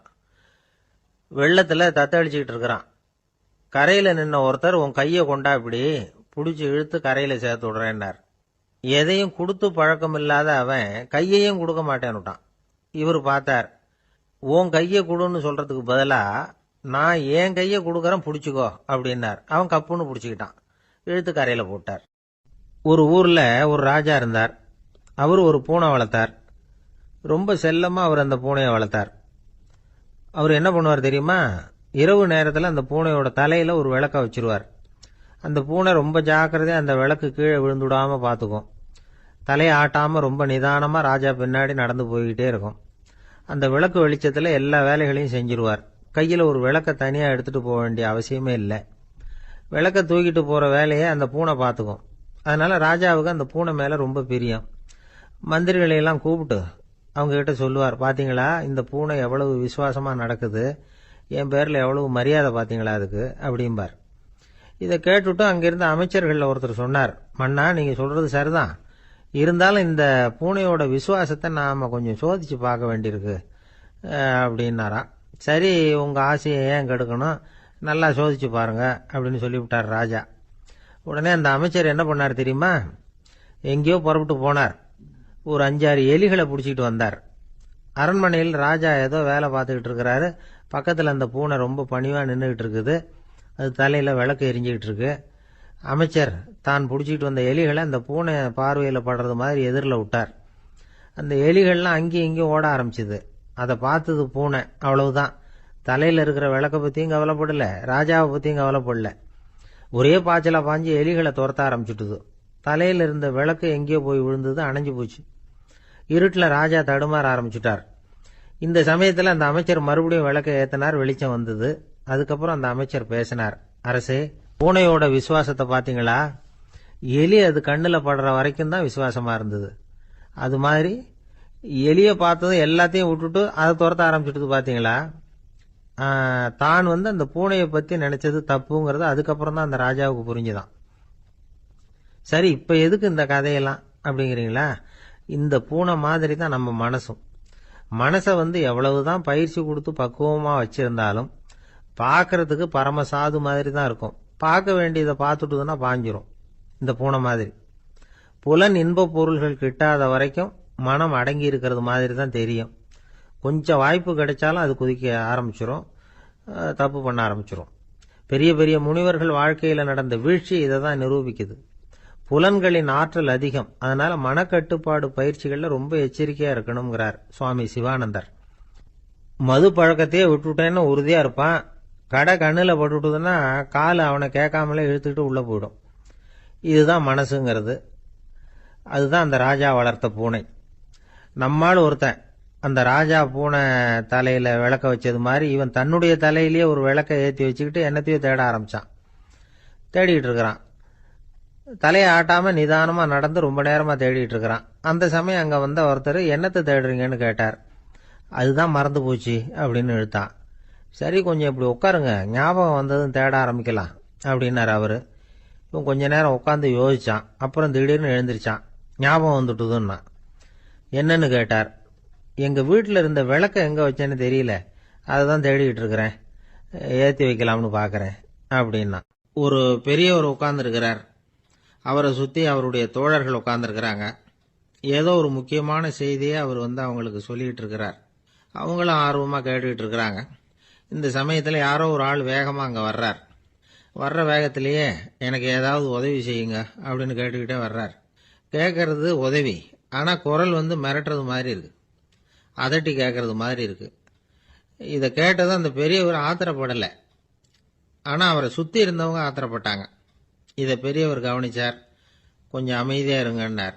வந்தவரை கூப்பிட்டார். அவருக்கு சில பொருள்களை கொடுத்தார். என்னங்க, இப்போ உங்களுக்கு மகிழ்ச்சி தானே அப்படின்னார். அப்படின்னு அலட்சியமா அவர் சொல்றார். நான் உங்களை நல்ல முறையில் நடத்தினேன்னா அப்படின்னு கேட்கிறாரு அவர் மறுபடியும். அதெல்லாம் ஒண்ணுமில்லை அப்படின்னு சொல்லி அவர் சொல்லிட்டு இருக்கிறாரு. குரல்ல கடுமை குறையில. சுத்தி இருந்தவங்களால இதை பொறுத்துக்க முடியல. கோபத்தோடு அவரை நோக்கி நெருங்க ஆரம்பிச்சாங்க. பெரியவர் அவங்களையெல்லாம் தடுத்து நிறுத்தினார். வந்தவரை வாங்க என்னோட அப்படின்னு சொல்லி அழைச்சிட்டு போனார். வீட்டுக்கு போனார். அங்க போனதும் இன்னும் சில பொருள்களை எடுத்து அவர்கிட்ட கொடுத்தார். இப்ப திருப்தி தானே, நான் உங்ககிட்ட நல்ல முறையில் நடந்துகிட்டேனா அப்படின்னார். அவர் முகம் இப்பதான் கொஞ்சம் மலர்ந்தது. ரொம்ப நன்றி, இறைவன் உங்க குடும்பத்துக்கு எல்லா நன்மைகளையும் செய்வான் அப்படின்னு சொன்னார். இதே வார்த்தைகளை என்னுடைய தோழர்கள்கிட்டே சொல்லிட்டீங்கன்னா அவங்க கோபம் தணிஞ்சிரும், வர முடியுமான்னார். கண்டிப்பா வர்றேன் அப்படின்னாரு. மறுநாள் காலையில் அந்த இடத்துக்கு வந்தார். அதே மாதிரி சொல்லிவிட்டு அவர் போயிட்டார். தோழர்கள்லாம் ரொம்ப வியப்போடு பெரியவரை பார்த்தாங்க. அந்த பெரியவர் தான் நபிகள் நாயகம். அவர் சொன்னார், ஒருத்தன் ரொம்ப ஆசையாக ஒரு ஒட்டகத்தை வளர்த்துக்கிட்டு வந்தான். ஒரு நாள் அந்த ஒட்டகம் வந்து கயத்தை அறுத்துக்கிட்டு ஓடி போயிட்டுது. அக்கம் பக்கத்தில் இருக்கிறவங்கெல்லாம் அந்த ஒட்டகத்தை பிடிக்கிறதுக்கு முயற்சி பண்ணாங்க. அதை துரத்திக்கிட்டு ஓடினாங்க. ஒட்டகம் வந்து தாறுமாறாக ஓட ஆரம்பிச்சுது. இந்த சமயத்தில் ஒட்டகத்தை வளர்த்தவன் அங்கே ஓடி வந்தான். நீங்கள் அதை ஒன்றும் செய்ய வேணாம், விட்டுருங்க. அதோட சுபாவம் எனக்கு நல்லா தெரியும். அதை சுலபமாக என்னோட வழிக்கு கொண்டுட்டு வந்துட முடியும். நான் பார்த்துக்கிறேன், விட்டுருங்கோ அப்படின்னா. எல்லாரும் விலைக்கு போயிட்டாங்க. இவன் என்ன செஞ்சான் தெரியுமா? கொஞ்சம் புல்லை கையில் எடுத்துக்கிட்டு அந்த ஒட்டகத்தை நெருங்கினான். அவ்வளவுதான். அது ஓடி வந்து இவன் காலடியில் உட்காந்துக்கிட்டது. செல்லமாக அதை அப்படியே தடவி கொடுத்தான். முதுகில் ஏறி உட்காந்துக்கிட்டான். அது பாட்டுக்கு சாதுவாக நடந்து போகுது. இந்த கதையை நபிகள் நாயகம் தம்முடைய தோழர்களுக்கு சொல்கிறார். ஒட்டகத்தை மட்டும் இல்லை, சில மனிதர்களையும் கூட சில விதத்தில் அணுகிதான் அவர்களை வந்து சீர்திருத்த வேண்டியிருக்குது அப்படிங்கிறத அவங்களுக்கு உணர்த்தினார். இது ஒரு அழகான உளவியல் அணுகுமுறை. சில குடும்ப தலைவர்கள் கூட இந்த ஒட்டகம் மாதிரி நடந்துக்கிறது உண்டு. அப்புறம் அடங்கி போகிறதும் உண்டு. ஒரு குடும்ப தலைவர் காலையில் எழுந்திரிச்சதுலேருந்து சத்தம் போட்டு கத்திக்கிட்டு இருப்பார். பக்கத்தில் இருந்தவங்கெல்லாம் ஓடி போய் சமாதானம் பண்ணி பார்த்தாங்க. அவர் ஓயறது மாதிரி தெரியல. கடைசியில் அவர் மனைவி வந்தாங்க. நீங்கள் எல்லாம் விலைக்கு போயிடுங்க, அவர் சுபாவம் எனக்கு தெரியும், நான் பார்த்துக்கிறேன் அப்படின்னாங்க. சரின்னு எல்லாரும் போயிட்டாங்க. சாயந்தரமாக வந்து பார்க்குறாங்க. அவர் சத்தம் இல்லாமல் ஒரு மூலையில் உட்காந்துருக்கிறார். ரொம்ப சாதுவா. ஆச்சரியமாக இருந்தது. என்னம்மா பண்ணீங்கன்னு கேட்டாங்க. அது ஒன்றும் இல்லைங்க, ஒரு வேளை சாப்பாட்டை நிறுத்தினேன், பட்னி போட்டேன், அவ்வளவுதான் அப்படின்னாங்க அந்த அம்மா. ஒரு அம்மா, அவங்களுக்கு 35 வயசு இருக்கும். குடும்பத்தில் எந்த கஷ்டமும் இல்லை. இருந்தாலும் காரணம் இல்லாமல் பிள்ளைங்க பேரில் கோவப்படுறது, எரிஞ்சு விடுறது அவங்க வழக்கம். பிள்ளைங்க அழும். உடனே அவங்க மனசும் சங்கடப்படும். இன்னொரு அம்மா, நல்ல வேலையில் இருக்கிறவங்க, வாரத்துக்கு ஒரு தடவையாவது தலைவலி வந்துடும். இவங்களுக்கெல்லாம் உடம்புல எந்த கோளாறும் இல்லை, மனசு மட்டும் சரியாக இருக்காது. தூக்க மாத்திரை கையில் வச்சுருப்பாங்க. 30-35 வயசுடைய பெண்களுக்கு சர்வசாதாரணமாக காணப்படுகிற மனக்கோளாறு இது. இதுக்கு பேர் வந்து மனவாட்டம், டிப்ரெஷன், மனமடிவு அப்படின்னு சொல்லலாம். இந்த நோய்க்கு அறிகுறி என்ன தெரியுமா? மனசில் வருத்தமான உணர்வு இருக்கும். அடிக்கடி அழலாம் போல தோணும். முன்னால எல்லாம் எந்தெந்த செயலில் ஆர்வம் இருந்ததோ அதெல்லாம் குறைஞ்சிரும், அல்லது சுத்தமாகவே ஆர்வம் இல்லாமல் போயிடும். சில பெண்கள் வந்து இளம் வயசில் பக்கத்தில் இருக்கிறவங்க கிட்ட கலகலப்பாக பேசுவாங்க, வீட்டை அலங்கரிக்கிறதுல ஆர்வம் இருக்கும். இப்போ அதுல எல்லாம் ஆர்வம் இல்லாமல் போயிடும். எந்த வேலை செஞ்சாலும் சீக்கிரம் களைப்பு அடைஞ்சுடுறது மாதிரி ஆகிடும். நமக்கு யாருமே உதவியாக இல்லை, நம்ம எல்லாரும் கை விட்டுட்டாங்க போல இருக்குதே அப்படிங்கிற உணர்வுலாம் உண்டாகும். தன்னைத்தானே குறை சொல்லிக்குவாங்க. நாம் தப்பு பண்ணிவிட்டோம் போல இருக்குதே அப்படின்னு தோணும். குற்றம் பண்ணிட்டதா நினச்சி கஷ்டப்படுவாங்க. பசி இருக்காது, தூக்கத்தில் தொந்தரவு இருக்கும். அடிக்கடி செத்து போடலாங்கிற உணர்வு வரும். தற்கொலை பண்ணிக்கலாங்கிற எண்ணம் உண்டாகும். சில பேர் தற்கொலை முயற்சியில் கூட ஈடுபடுவாங்க. சில பேருக்கு பலவிதமான உடல் வலிகள் இருக்கும், பலவீனம் இருக்கும், சீக்கிரமாக களைப்படைஞ்சு போடுவாங்க.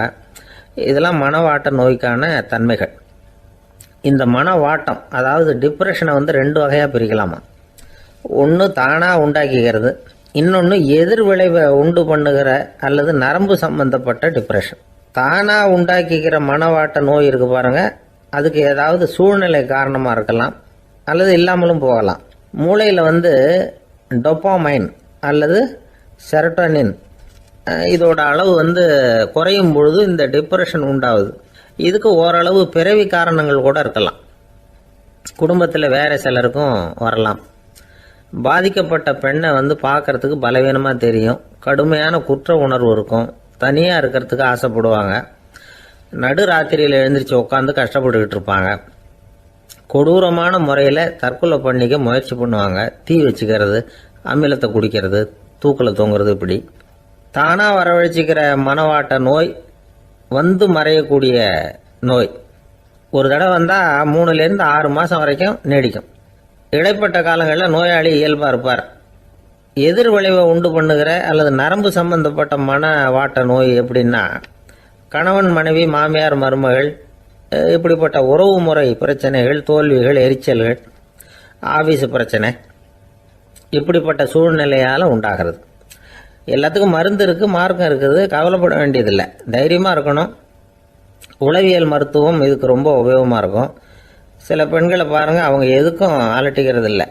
ஒரு அம்மா அப்படி தான் தன்னுடைய கணவனை அழைச்சிக்கிட்டு ஒரு மனநோய் மருத்துவர்கிட்ட வந்தாங்க. டாக்டர், எங்கள் வீட்டுக்காரர் திடீர்னு ஒரு மாதிரி ஆயிட்டார், வித்தியாசமாக நடந்துகிறார். எப்படின்னா, இவர் தன்னையே ஒரு ஒட்டடை பூச்சியாக நினச்சிக்கிட்டு இருக்கிறார். அப்படி நினச்சிக்கிட்டு தன்னுடைய தலையாலேயே வீட்டில் உள்ள ஒட்டடையெல்லாம் தொடச்சிக்கிட்டு இருக்கிறார் அப்படின்னாங்க. எவ்வளவு நாளாக அப்படி இருக்குதுன்னு கேட்டார் டாக்டர். ஒரு வாரமாக அப்படி இருக்குது அப்படின்னாங்க அந்த அம்மா. அப்படின்னா முன்னாடியே ஏன் அழைச்சிட்டு வரல அப்படின்னு கேட்டார் டாக்டர். வீடு பூரா சுத்தமாகட்டுமேனு பார்த்துக்கிட்டு இருந்தேன் டாக்டர் அப்படின்னாங்களாம் அந்த அம்மா.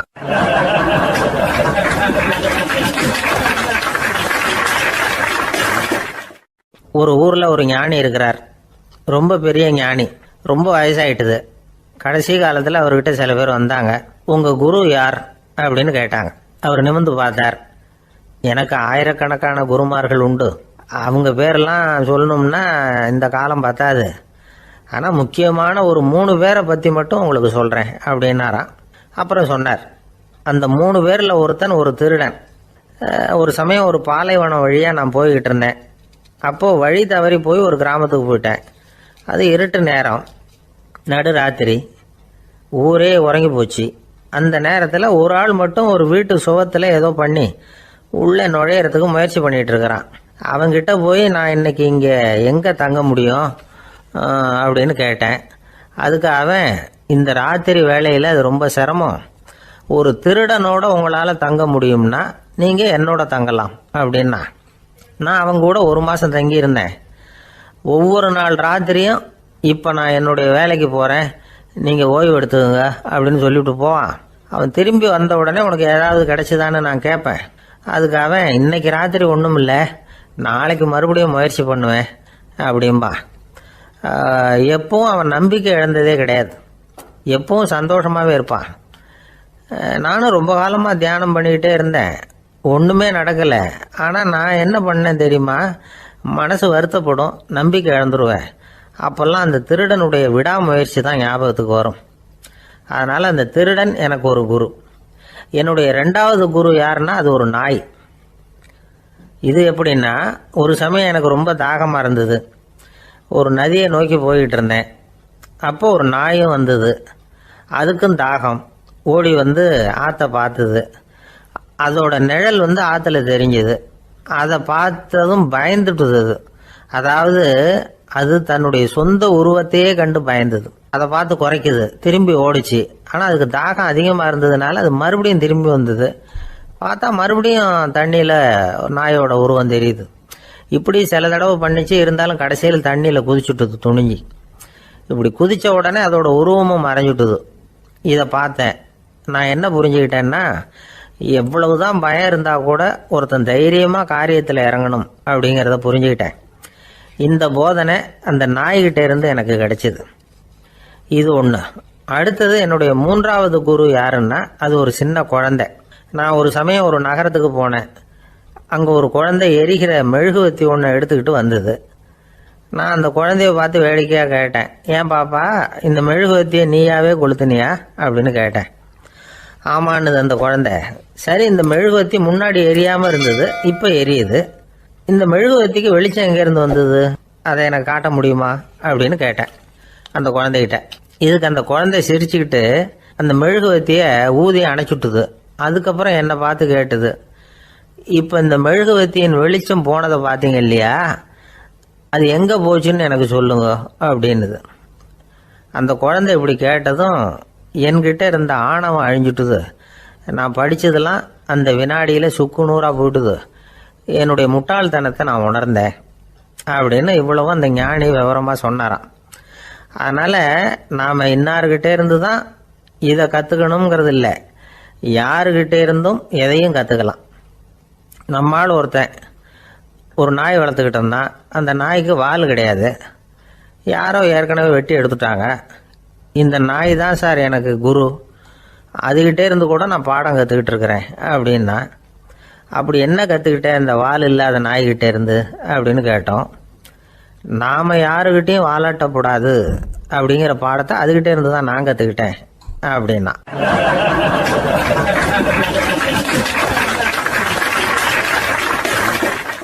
இந்த உலகத்தில் எவ்வளவோ உயிரினங்கள் இருக்கு. ஒவ்வொன்றும் ஒவ்வொரு விதமாக சண்டை போடுது. இப்போ 2 மாடு சண்டை போட்டுக்குதுன்னு வச்சுங்க, என்ன பண்ணும்? 2 முட்டிக்கும்.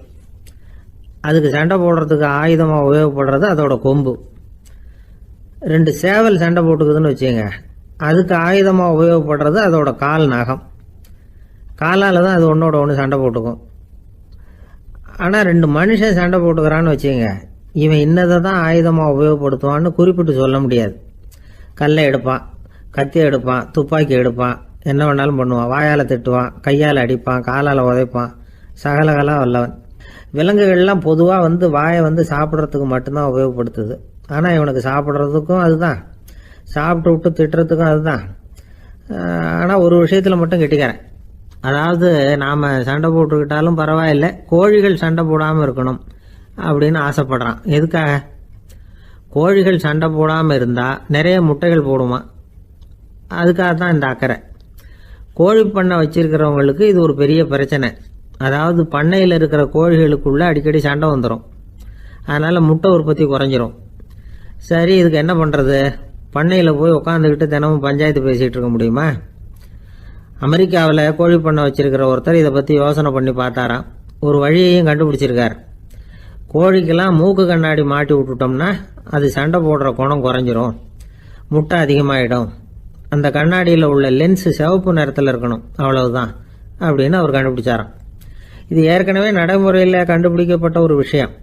ஆனால் எல்லா கோழிக்கும் சிவப்பு மூக்கு கண்ணாடி எப்படி மாட்டி விடுறது? அப்படியே மாட்டி விட்டாலும் அது நழுவாமல் இருக்கணுமே. இப்போ நாமெல்லாம் நடு விரலால் மூக்கு கண்ணாடி நடுவில் தொட்டு அப்படி ஸ்டைலாக சரி பண்ணிக்கிறோம்.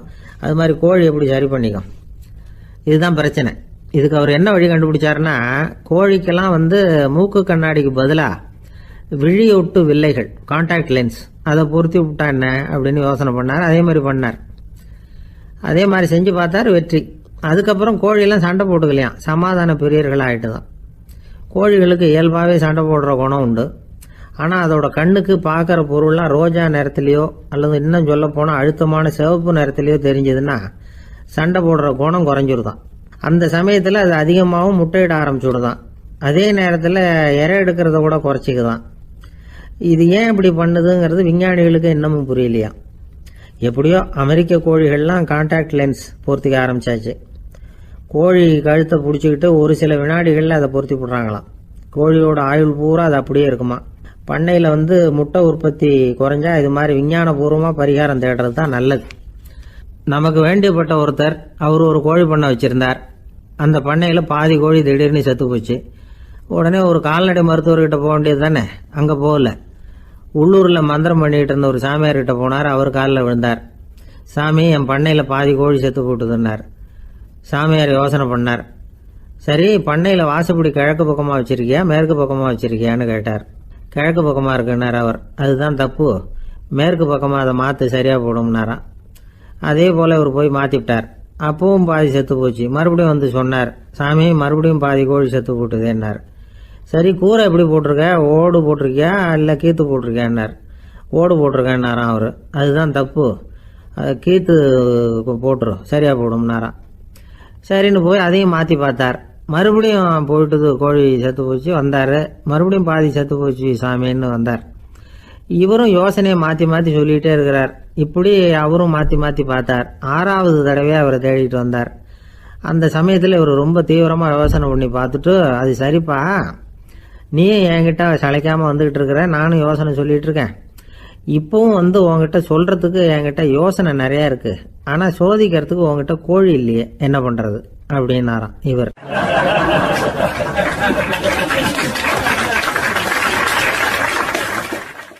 ஒரு ஊரில் ஒரு பெரிய ஞானி இருந்தார்.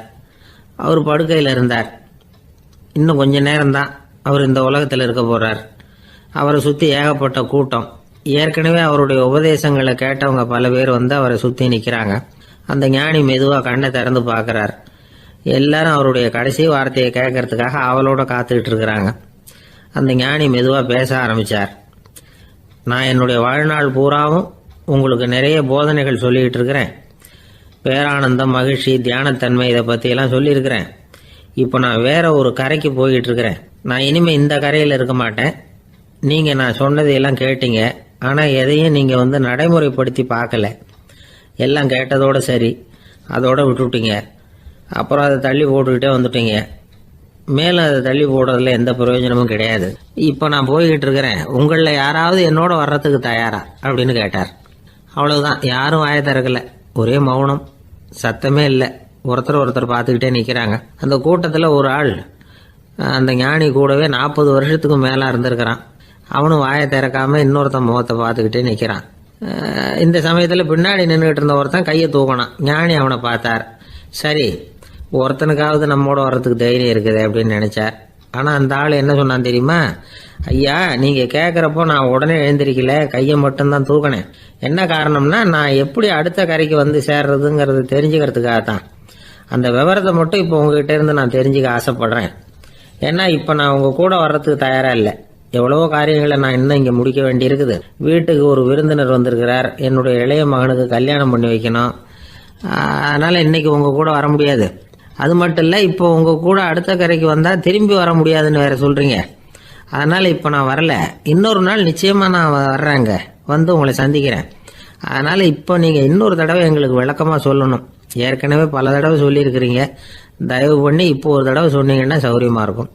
அந்த அடுத்த கரையை அடையிறது எப்படி? இப்போ ஒரு தடவை அதை விளக்கமாக சொல்லிட்டீங்கன்னா நல்லா ஞாபகப்படுத்திக்குவேன். அது சரியான சமயம் வர்றப்போ இது எனக்கு உதவியாக இருக்கும் அப்படின்னு நானா. ஆனால் உண்மை என்ன தெரியுமா?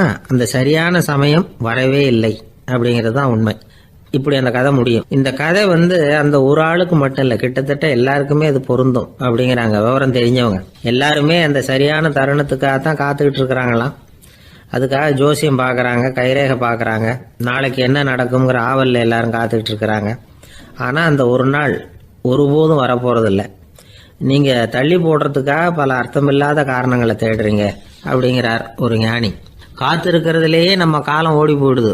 ஏன்னா இன்னைக்கு நாம் சிந்திக்கிறது நாளைக்கு நாம் சிந்திக்கிறது இல்லை. ஒவ்வொரு நாளும் ஒவ்வொரு மாதிரி போயிடுது. நாளைக்கு மறுநாளை பற்றியே சிந்திக்கிறோம். இப்படியே அது பாட்டுக்கு போயிடும். கரையை தொட்டு பார்க்கறது எப்போ? இதுதான் கேள்வி. நமக்கு வேண்டியப்பட்ட ஒருத்தர் ஒரு ரயில்வே பிளாட்ஃபாரத்தில் நின்றுட்டு இருக்கிறார். அங்கே இருக்கிறவங்க கிட்ட கேட்குறாராம், விசாரிக்கிறார். ஏங்க கிழக்க போகிற ரயில் போயிட்டுதுங்களான்னாராம். போயிட்டுதுன்னு இருக்கிறாங்க.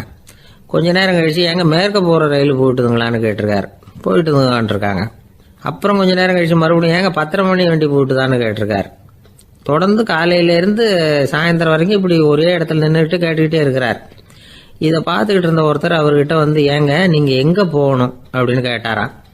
இவர் மெதுவாக சொன்னாராம், இந்த ரயில்வே லைனை தாண்டி அந்த பக்கம் போகணும் அப்படின்னாராம்.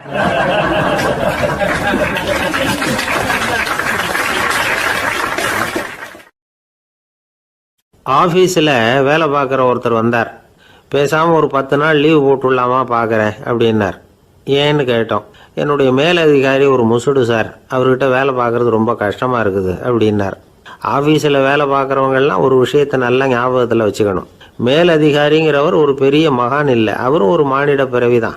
சராசரி மனுஷனுக்குள்ள பலம் பலவீனம் ரெண்டும் அவருக்கும் உண்டு. அதனால் அவரை கொஞ்சம் அனுசரித்து போகிறதுக்கு பழகிறது தான் நல்லது. மேலதிகாரிகளில் பல வகை உண்டு. அதில் முக்கியமாக 3 வகை. அதில் ஒரு வகை எப்படி தெரியுமா? உங்களை ஒரு வேலை செய்கிற மெஷினாக மட்டுமே நினைக்கக்கூடிய வகை. இவங்கெல்லாம் எப்படின்னா, எங்கேயாவது வெளியூர் போயிருந்தா கூட அங்கேருந்து ஃபோன் பண்ணுவாங்க, அந்த வேலை என்னாச்சு, இந்த வேலை என்னாச்சு அப்படின்னு. இவங்களுக்கெல்லாம் உங்கள் நலனை பற்றியோ உங்கள் குடும்பத்தை பற்றியோ அக்கறை இருக்காது. நீங்கள் சொல்கிற யோசனை எதுவும் இவங்ககிட்ட எடுபடாது. கொடுத்த வேலையை பாரு, நீ எனக்கு புத்தி சொல்ல வேணாம் அப்படிம்பாங்க. இவங்களை அனுசரித்து போகிறதுக்கு ஒரே வழி, இவங்க எதை சொன்னாலும் சரின்னு சொல்லிவிட்டு வேலையை கவனிக்க வேண்டியது தான். இவங்ககிட்ட வேற எந்த கேள்வியும் கேட்டுக்கிட்டு இருக்கக்கூடாது. ஆமாம் சாமி போடுறது கௌரவ குறைச்சல் இல்லை, அது ஒரு அலுவலக சௌகரியம், அவ்வளவுதான். இன்னொரு வகையான மேலதிகாரிகள் எப்படி தெரியுமா? இவங்கெல்லாம் ஆஃபீஸ் வேலையை பற்றி அதிகமாக கவலைப்பட்டுக்கிட்டு இருக்க மாட்டாங்க. தங்களுடைய சொந்த இமேஜ் பாதிக்கப்படக்கூடாதுங்கிறதுலையே கவனமாக இருப்பாங்க. இவங்கெல்லாம் அடிக்கடி உங்கள் நலனை விசாரிப்பாங்க. அதே மாதிரி நீங்களும் அவரை விசாரிக்கணும்னு எதிர்பார்ப்பாங்க. இந்த ரக அதிகாரிகளுக்கெல்லாம் புது வருட வாழ்த்து அனுப்பலாம், பிறந்தநாள் வாழ்த்து அனுப்பலாம். அவருக்கு எங்கேயாவது ஒரு பாராட்டு விழா நடந்தால் முதல் வரிசையில் போய் உட்காந்து உங்கள் முகத்தை காட்டலாம். ஆஃபீஸ் வேலையை மட்டுமே பார்க்குற பணியாளர்கள் இது மாதிரி அதிகாரிகள் கிட்ட நல்ல பேர் வாங்க முடியாது. இன்னொரு வகையான மேலதிகாரிகள் உண்டு. அவங்க எப்படின்னா ஆபீஸ் வேலையை பற்றியும் கவலைப்பட மாட்டாங்க, தனக்கு கீழே வேலை பார்க்குறவங்கள பற்றியும் கவலைப்பட மாட்டாங்க. எக்காரணம் கொண்டும் தன்னுடைய பொசிஷனுக்கு ஆபத்து வந்துடக்கூடாதுன்னே நினைக்கக்கூடியவங்க இவங்க. இவங்களால கடுமையான வேலை செய்யவும் முடியாது, தீர்மானிக்கவும் முடியாது. எந்த முடிவையும் எடுக்காம அப்படியே தள்ளி போட்டுக்கிட்டே போடுவாங்க எல்லாத்தையும். இதனால என்ன ஆகும்னா, இவருக்கு கீழே வேலை பார்க்குற உங்களுக்கு பொறுப்பு அதிகமாயிடும். இவங்க கிட்ட போய் பிரச்சனையை மட்டும் சொல்லி பிரயோஜனம் இல்லை, அதுக்கான முடிவுகளை நீங்களே சொல்லணும். அப்போதான் இது மாதிரி அதிகாரிகள் கிட்ட நல்ல பேர் வாங்கலாம். அட்லீஸ்ட் கெட்ட பேர் வாங்காமலாவது காலம் தள்ளலாம். ஆஃபீஸில் வேலை பார்க்குறவங்க முக்கியமாக சில விஷயங்களை ஞாபகத்தில் வச்சுக்கணும். ஆஃபீஸில் நடக்கிற நல்லது கெட்டது எதுவாக இருந்தாலும் உடனடியாக மேலதிகாரிகிட்ட தெரிவிக்கிறது நல்லது. மூன்றாவது மனிதர் மூலமாக அதை அவர் தெரிஞ்சுக்கிறது அவ்வளவு நல்லதில்லை. எந்த மேல் அதிகாரியுமே தான் இந்த சர்பாஸ் செய்யப்படுறத விரும்புறதில்லை. அதனால் அவருக்கு தெரியாமல் மேலிடத்துக்கு மணி எழுதி போடக்கூடாது. அப்படி எழுதி போடுறவங்க சில பேர் இருக்கிறாங்க. நீங்களும் உங்கள் மேலதிகாரியும் தொழில் ரீதியாக ஒரே படிப்பு படித்தவராக இருக்கலாம். அப்படி இருந்ததுன்னா அட்ஜஸ்ட் பண்ணி போகிறது கொஞ்சம் கஷ்டம்தான். இதை மனசில் வச்சுக்கிட்டு நடந்துக்கணும்.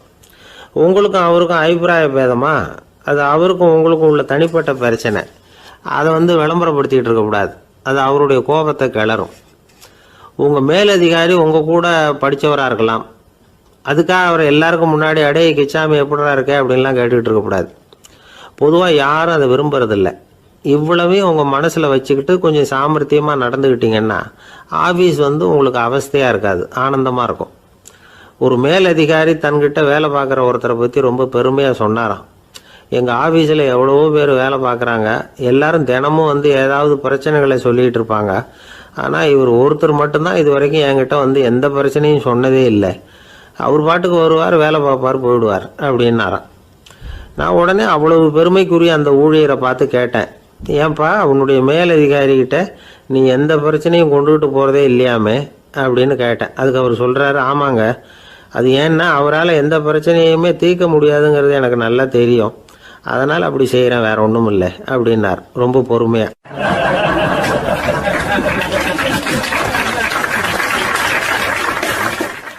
ஒருத்தர் ரொம்ப கவலையோடு உட்காந்துருந்தார். எதை பற்றி சார் கவலைப்படுறீங்கன்னு கேட்டோம். எதிர்காலத்தை பற்றி கவலைப்படுறேன்னார். ஏன்னு கேட்டோம். என்ன பண்ணுறதுன்னே தெரியல சார், எதிர்காலம் ஒரே இருட்டாக இருக்குது, பாதையே புரியலன்னார். இன்னைக்கு நம்ம இளைஞர்கள் பல பேருக்கு எதிர்காலம் இருட்டாக தான் தெரியுது. அவங்கெல்லாம் இந்த கதையை கொஞ்சம் கேட்கணும். ஒரு மலை அடிவாரத்தில் ஒரு சின்ன கிராமம். அந்த மலை ரொம்ப உயரமானது, அடர்த்தியாக செடி கொடிகள் மரங்கள் அதில் மண்டி கிடக்குது. பகல் வேளையில் இருட்டாக தான் இருக்கும், அவ்வளோ அடர்த்தி. அந்த மலை உச்சியில் ஒரு கோவில். நாள் ராத்திரியே புறப்பட்டாதான் காலையில் அந்த கோயிலுக்கு போய் சேர முடியும். கிராமத்து இளைஞன் ஒருத்தன் அந்த மலை உச்சிக்கு போக வேண்டியிருந்தது. கையில் ஒரு விளக்கை எடுத்துக்கிட்டு நாள் ராத்திரியே புறப்பட்டான். புறப்பட்டு போனவன் கிராமத்து எல்லையிலேயே நின்றுட்டான். ஏன் தெரியுமா? அவன் கையில் இருந்த விளக்கோட வெளிச்சம் 10 அடி தூரத்துக்கு தான் தெரியுது. அது வரைக்கும் தான் பாதை தெளிவாக இருக்குது, அதுக்கு அப்பால எல்லாம் ஒரே இருட்டாக இருக்குது, பாதை புரியல. இவன் யோசனை பண்ணி பார்த்தான். மனசுக்குள்ள ஒரு சந்தேகம், 10 அடி தூரம் தானே வெளிச்சம் தெரியுது, அப்படின்னா நாம் 10 அடி தூரம் தானே போக முடியும், அதுக்கும் அந்தாண்ட ஒரே இருட்டாக இருக்குது, அதில் எப்படி நாம் நடந்து போகிறது, நாம் ரொம்ப தூரம் நடந்து போய் ஆகணுமே, அப்படிப்பட்ட நினப்பெல்லாம் அவனுக்கு வந்துட்டுது. இதுதான் அவன் மனசில் ஏற்பட்ட தயக்கம். இப்படி யோசிச்சுக்கிட்டே அந்த இளம் ஆசாமி புறப்பட்ட இடத்துலயே நின்றுகிட்டு இருக்கிறான். அந்த சமயத்தில் ஒரு வயசான பெரியவர் அந்த பக்கமாக வந்தார். அவர் கையில் இதை விட சின்னதாக ஒரு விளக்கு வச்சிருந்தார். அது எப்படின்னா அது ஒரு 5 அடி தூரத்துக்கு தான் வெளிச்சம் காட்டுது, அவ்வளவு சின்ன விளக்கு. அவரும் மலை உச்சிக்கு போகிறதுக்காக தான் வந்துகிட்டு இருக்கிறார். அவரை பார்த்து இவன் கேட்டான், என்ன பெரியவரே, இவ்வளவு சின்ன விளக்க வச்சுக்கிட்டு அவ்வளவு தூரத்துக்கு எப்படி மலையேற போறீங்க அப்படின்னு கேட்டான். நீ ஏன் இப்படி தயங்கிட்டே நிற்கிறேன்னு கேட்டார் பெரியவர். என்கிட்ட இருக்கிற விளக்கு 10 அடி தூரத்துக்கு தான் பாதையை காட்டுதுன்னா. இப்போ பெரியவர் சொன்னார், தம்பி, உன் கையில் இருக்கிற விளக்கு கொடுக்குற வெளிச்சத்தை வச்சு நீ முதல்ல 10 அடி தூரம் முன்னாடி போ, 10வது அடியில் போய் நின்றுக்கிட்டு பாரு, மறுபடியும் ஒரு 10 அடி தூரத்துக்கு பாதை தெரியும். இப்படி உன் கையில் இருக்கிற விளக்கு தொடர்ந்து வெளிச்சம் காட்டிக்கிட்டே இருக்கும். நீ முன்னேற முன்னேற அந்த வெளிச்சமும் முன்னேறும். அதனால எத்தனை கிலோமீட்டர் தூரம் வேணும்னாலும் நீ இந்த 10 அடி தூர வெளிச்சத்தை வச்சுக்கிட்டே நீ போயிடலாம், புறப்படு அப்படின்னார். இப்பதான் அந்த பெரியவர் சொன்னது இளைஞனுக்கு பளிச்சுன்னு புரிஞ்சுதான். உடனே உற்சாகமா புறப்பட்டான், உச்சிக்கு போய் சேர்ந்தான். இந்த கதையிலிருந்து நாம புரிஞ்சுக்க வேண்டியது என்ன தெரியுமா? நீண்ட கால திட்டம் ஒன்று போடும் பொழுது நமக்கு முன்னாடி இருக்கிறத மறந்துட்டு மனசை போட்டு குழப்பிக்க கூடாது. உங்க கையில என்ன இருக்கோ அதுலயே உங்க எதிர்காலம் மறைஞ்சிருக்குது. கண் முன்னாடி தெரியறத வச்சு ஆரம்பிங்க, போக போக வழி தானா புலப்படும் அப்படிங்கிறார் ஒரு பெரியவர். பெரிய பயணங்களை எல்லாம் இப்படிதான் நடத்த வேண்டியிருக்கும். ஒவ்வொரு அடியா எடுத்து வச்சா ஓடி போய் சேர்ந்து விடலாம். மலைச்சு போய் நின்றுட்டா நின்றுகிட்டே இருக்க வேண்டியதுதான்.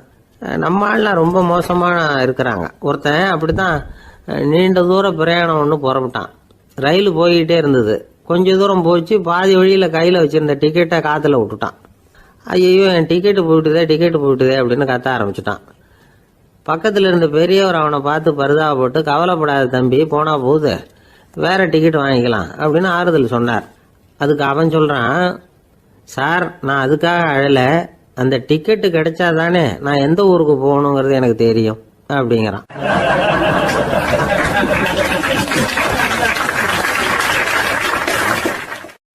ஒரு நண்பர் யாருக்கோ போன் பண்ணிட்டு இருந்தார். அவர் பேசி முடிச்சதும் நான் அவரை பார்த்து, இப்போ போன் பண்ணீங்களே அந்த போன் நம்பர் என்ன அப்படின்னு கேட்டேன். அவரு தலையை சொரிஞ்சுக்கிட்டார், ஞாபகம் வரலன்னார். சரி சார் அதை விடுங்க, உங்க மனைவி பேர் என்ன அப்படின்னு கேட்டேன். மாலதின்னார். என்ன சார் இது வேடிக்கை, கொஞ்ச நேரத்துக்கு முன்னாடி பேசின போன் நம்பர் மறந்து போச்சு, எப்போ கல்யாணம் பண்ணிட்ட மனைவி பேர் மறக்கல, அதை கரெக்டா சொல்லிவிட்டீங்களே அப்படின்னு கேட்டேன். அவரு என்ன ஒரு மாதிரியா பார்த்தார். அவரு அப்படி என்ன பார்த்ததுல ஒன்றும் தப்பு இல்லை, ஏன்னா நாம எல்லாருமே அப்படித்தானே. ஒரு குறிப்பிட்ட காரியத்துக்காக தொலைபேசியில ஒருத்தட்ட பேசுறோம், அதுக்கப்புறம் அந்த எண் நமக்கு அனாவசியம், அதனால மறந்துடுறோம். இதுக்கு பேர் தான் தற்காலிக ஞாபகம். ஆனா மனைவி பேரை மறந்துட முடியுமா? முடியாது. அது அவசியமான ஒண்ணு. அடிக்கடி அந்த பேரை உபயோகப்படுத்துறோம், அதனாலேயும் அது முக்கியங்கிறதுனாலேயும் அதை மறக்கிறது இல்லை. இதுக்கு பேரு நிரந்தர ஞாபகம். சரி, இந்த தற்காலிக ஞாபகம், நிரந்தர ஞாபகம், இது ரெண்டு ஞாபக அளவுகளையும் கட்டுப்படுத்துறது எது அப்படின்னா மூளைக்குள்ள நடக்கிற மின்சார நடவடிக்கைகள் தான். தற்காலிக ஞாபகம் ஒரு மின்னல் மாதிரி தோன்றி மறையுது. நிரந்தர ஞாபகம் ஒரு படிவம் போல மூளையில படிஞ்சுடுது. ஒரு சம்பவத்தின் பல பிரதிகள் மூளையில பல்வேறு பகுதிகளிலேயும் படியறதுனால ஒன்னு மறைஞ்சாலும் மறந்தாலும் இன்னொன்னு மறையறதில்ல. இப்படிப்பட்ட நிலைமையில தான் தொண்டையில இருக்கு, வாயில வரமாட்டேங்குது சார் அப்படிமா. ஒருத்தருக்கு எந்த துறையில ஆர்வமும் ஈடுபாடும் அதிகமோ அது சம்பந்தமான ஞாபக சக்தி அதிகமா இருக்கும். தொழிலை விரும்புகிற ஒரு டெலிபோன் ஆபரேட்டருக்கு எண்கள்லாம் நல்ல ஞாபகம் இருக்கும். அது மாதிரி கவிஞர்களுக்கு வார்த்தைகள் நல்ல ஞாபகத்தில் இருக்கும். இது ஒரு பக்கம் இருந்தாலும் ஒரு மூளை எண்களை விட எழுத்துக்களை விட படங்களை ரொம்ப சுலபமா ஞாபகத்துல வச்சுக்குது. புரிஞ்சுக்கிற தன்மை, அனுபவம், புத்தி கூர்மை இது கூடி குறையறத பொறுத்து ஞாபக சக்தியும் ஏறும் இறங்கும். இப்ப உதாரணத்துக்கு ஒரு பையனுக்கு படிச்சது எதுவும் ஞாபகத்துல இல்லைன்னா அவன் அதை சரியா புரிஞ்சுக்கலன்னு அர்த்தம். இந்த மறதிங்கிறது எந்த சமயத்துல ஒரு பிரச்சனை ஆகுது தெரியுமா? உங்களுக்கு வேண்டியப்பட்ட ஒருத்தரை ஞாயிற்றுக்கிழமை சாயந்தரம் சரியா 5 மணிக்கு கடற்கரைக்கு வர சொல்லிவிட்டு அந்த நேரத்தை மறந்துட்டா அது பரவாயில்ல, வர சொன்னதையே மறந்துட்டாதான் நிலைமை மோசம்னு அர்த்தம். இப்படி இருந்தா இது சிகிச்சை எடுத்துக்க வேண்டிய நிலைமைங்கிறத புரிஞ்சுக்கணும். ஆமா, இதுக்கும் மருந்து இருக்கு. ஆனா மூளை குறிப்பிட்ட அளவுக்கு கீழே இயங்குறப்போ இன்னொன்னு சொல்லுவாங்க, இந்த நியூரோ டிரான்ஸ்மிட்டர் அப்படின்னு சொல்லுவாங்க. அப்படிங்கிற மூளை ரசாயனம் ரொம்பவும் குறைஞ்சு போறப்போ மட்டும்தான் உபயோகப்படும். டாக்டர் என்ன சொல்றாங்க தெரியுமா? மூளையை பொறுத்த வரைக்கும் அதுல ஞாபக சக்தி அதிகமா உள்ள மூளை, மறதி உள்ள மூளை அப்படின்னு ஒன்றும் கிடையாது அப்படிங்கிறாங்க. நினைவு வச்சுக்கிறதுக்கு பயிற்சி அளிக்கப்பட்ட மூளை, பயிற்சியற்ற மூளை அப்படின்னு வேணும்னா சொல்லலாம் அப்படின்னு சொல்றாங்க. அதனால நம்ம ஞாபக சக்திங்கிறது நம்ம கிட்ட இருக்கிற பயிற்சி, முயற்சி இதை பொறுத்து தான் அமையும். ஒருத்தர் ஒரு பென்சிலை எங்கேயோ வச்சுக்கிட்டு தேடிக்கிட்டு இருந்தார். அப்புறம் என்னமோ தீவிரமா யோசனை பண்ணி அதை ஞாபகப்படுத்தி பார்த்துக்கிட்டு இருந்தாராம். எதிரில் உட்கார்ந்து இருந்தவர் சொன்னார், பென்சிலை தானே தேடிட்டு இருக்கீங்க, அது உங்க வலது காதுல இருக்குது சார் அப்படின்னாராம் அவரு. இதுக்கு அவரு சொல்லியிருக்காரு, பென்சிலை வலது காதுல தான் வச்சிருக்கேங்கிறது எனக்கு நல்லா ஞாபகம் இருக்கு, ஆனா எது வலது காதுங்கிறது தான் மறந்து போச்சு அப்படின்னாராம். அவர் அதை தான் யோசிச்சுட்டு இருந்திருக்கிறார்.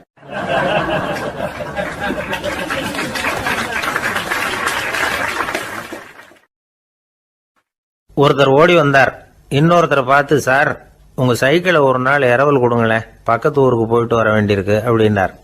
இவர் சைக்கிளை கொடுத்து பத்திரமா கொண்டுட்டு போங்கன்னார். சார், இதை பத்திரமா கொண்டு போகிறேன், கவலையே வேணாம், ஏன்னா இது உங்களோட சைக்கிள் அப்படின்னு நான் நினைக்கல, என்னோட சைக்கிளாக நினைக்கிறேன் அப்படின்னார்.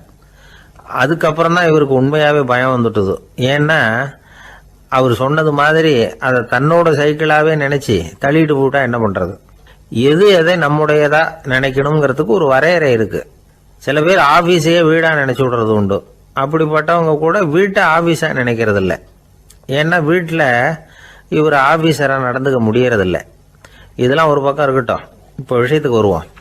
பொறியியல் மேதை டாக்டர் விஸ்வேஸ்வரய்யா இருந்தார் இல்லையா, பாரத ரத்னா விருதெல்லாம் கொடுத்தாங்களே. ஆஃபீஸ் வேலை வேற, சொந்த வேலை வேற அப்படிங்கிறதுக்கு ஒரு உதாரணமாக இருந்தவர் அவர். மைசூர் மகாராஜா கிட்ட திவானா இருந்தார். அவர் ஒரு நாள் அரசாங்க வேலை காரணமாக வெளியூர் போயிருந்தார். ஹாசன்கிற ஊருக்கு பக்கத்தில் ஒரு பயண மாளிகை, அங்கே தங்கிவிட்டார். ராத்திரி அங்கே தங்கி இருந்துட்டு விடிஞ்சதும் ஊருக்கு திரும்புறதாக திட்டம். ராத்திரி தூங்குறதுக்கு ரொம்ப நேரம் ஆயிட்டுது. ரொம்ப நேரம் வரைக்கும் அரசாங்க சம்பந்தப்பட்ட வேலைகளையே பார்த்துக்கிட்டு இருக்கிறார். அரசாங்க ஃபைல்கள் நிறைய இருந்தது. அதையெல்லாம் ஒவ்வொன்றா எடுத்தார், படித்து பார்த்தார், பரிசீலனை பண்ணார். அது அதில் எழுத வேண்டியதை எழுதினார், கையெழுத்து போட்டார். ஒரு வழியாக அந்த வேலையெல்லாம் முடிஞ்சுது. அதுக்கப்புறம் என்ன பண்ணார்னா, தன்னுடைய சூட்கேஸை திறந்தார். அதிலிருந்து 2 மெழுகுவத்தியை எடுத்து கொளுத்தி வச்சார். அந்த பயண மாளிகையில் அது வரைக்கும் எரிஞ்சுக்கிட்டு இருந்த மின்சார விளக்குகளை அணைச்சுட்டார். அதுக்கு பிறகு அந்த மெழுகுவத்தி வெளிச்சத்தில் சில புத்தகங்களை தொடர்ந்து படிக்க ஆரம்பிச்சிட்டார். அந்த பயண மாளிகையில் பணியாளராக இருந்தவர் இதை பார்த்துட்டு ஓடி வந்தார். மறுபடியும் மின் விளக்கு போடுறதுக்காக போனார். விஸ்வேஸ்வரய்யா அதை பார்த்துட்டு போட வேணாம்ட்டாராம். இது வரைக்கும் நான் அரசாங்க அலுவல்களை கவனிச்சுக்கிட்டு இருந்தேன், அதனால மின் விளக்குகள் அப்போ எரிஞ்சதில் தப்பு இல்லை. இப்போ நான் புத்தகம் படிச்சுக்கிட்டு இருக்கேன், இது என்னுடைய சொந்த வேலை. இங்கே இருக்கிற மின் விளக்கு அதுக்காக ஏன் எரியணும் அப்படின்னு கேட்டாராம். இப்போ இருக்கிற சில அரசு பணியாளர்கள்கிட்ட இந்த சம்பவத்தை பேச்சோட பேச்சா சொல்லி பார்த்தேன். அவங்களால இதை ஜீரணிக்கவே முடியல. நேர்மை தேவைதான் சார், அதுக்காக அவ்வளவு தூரத்துக்கு அது தேவையா அப்படிங்கிறாங்க. விஸ்வேஸ்வரய்யா அப்படி பண்ணினது தான் ஒரு நேர்மையாளர் அப்படின்னு இந்த உலகத்துக்கு நிரூபிக்கணுங்கிறதுக்காக இல்லை. தான் அப்படி நடந்து காட்டினா தன்னை சுற்றி இருக்கிறவங்களும் அதை கேள்விப்படுறவங்களும் முடிஞ்ச அளவுக்கு பொது வாழ்க்கையில் அரசு பணியில் நேர்மையை கடைபிடிக்க முயற்சி பண்ணலாமே அப்படிங்கிறதுக்காகத்தான். இப்போவும் சில பேர் இருக்கிறாங்க, இவங்க ஆஃபீஸ் வேற வீடு வேறன்னு நினைக்கிறது இல்லை, அவ்வளோ உரிமை. ஒருத்தர் அப்படிதான், அவருக்கு அவசரமாக 5000 ரூபா தேவைப்பட்டது. ஆஃபீஸு பணத்தை எடுத்துக்கிட்டார். அந்த நேரம் பார்த்து ஆடிட் வந்துட்டுது, ஆப்பிட்டுக்கிட்டார். விசாரணை நடக்குது. அவர் சொல்றார், சார் நான் நேரம் காலம் பார்க்காம ஆஃபீஸில் வேலை செய்வேன், ஏன்னா அதை என்னோட ஆஃபீஸாக நினைக்கிறேன். அவசரத்துக்கு அந்த பணத்தை எடுத்தேன், மறுபடியும் வச்சுடலாம்னு தான் இருந்தேன், அதுக்குள்ளே இப்படி ஆயிட்டுது. நீங்கள் என்ன நினைச்சாலும் சரி, நான் ஆஃபீஸ் வேற வீடு வேற அப்படின்னு நினைக்கிறது இல்லை, அது என்னோட சுபாவம் அப்படின்னார். விசாரணை பண்ணவர் தீர்ப்பு வழங்கினார். உங்கள் சுபாவத்துக்கு மதிப்பு கொடுத்து நானும் தீர்ப்பு வழங்குறேன். நீங்கள் கொஞ்ச நாள் ஜெயிலில் இருந்துட்டு வாங்க, அது உங்களுக்கு கஷ்டமாக இருக்காதுன்னு நினைக்கிறேன். ஏன்னா அங்கே போனாலும் நீங்கள் உங்கள் சுபாவப்படி வீடு வேற ஜெயில் வேறன்னு நினைக்க மாட்டீங்க அப்படின்னாராம்.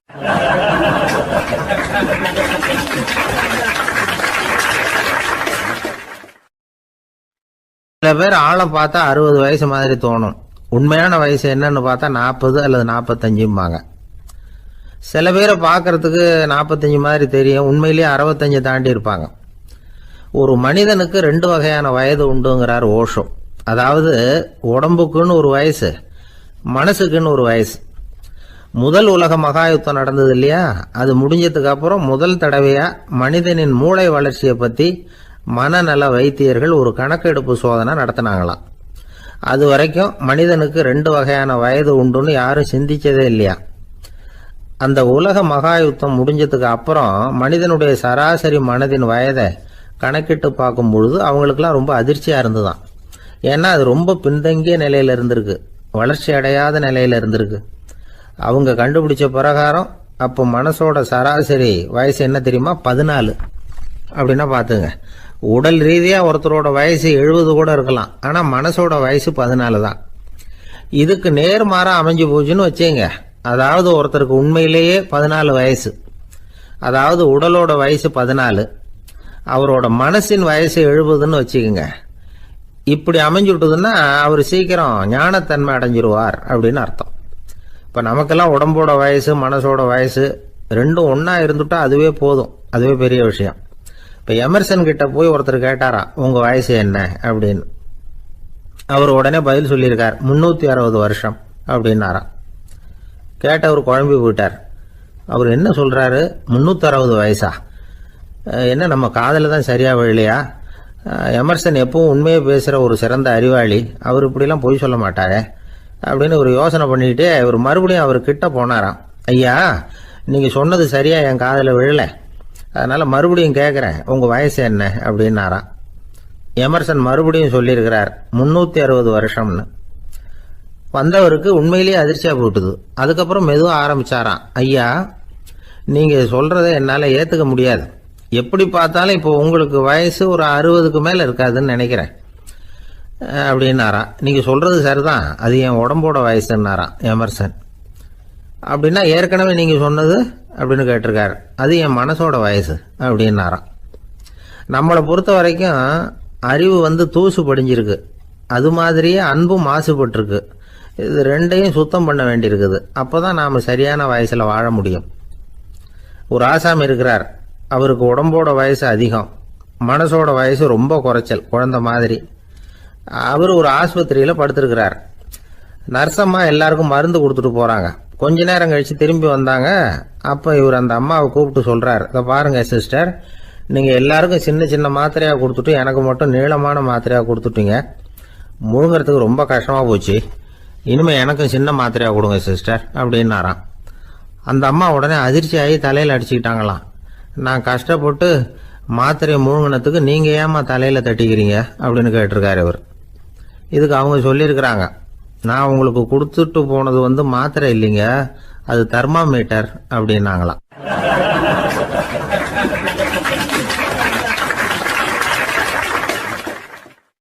ஒரு நண்பர் சினிமா படம் தயாரிக்கிறவர், அவர்கிட்ட ஒரு நாள் பேசிக்கிட்டு இருந்தேன்.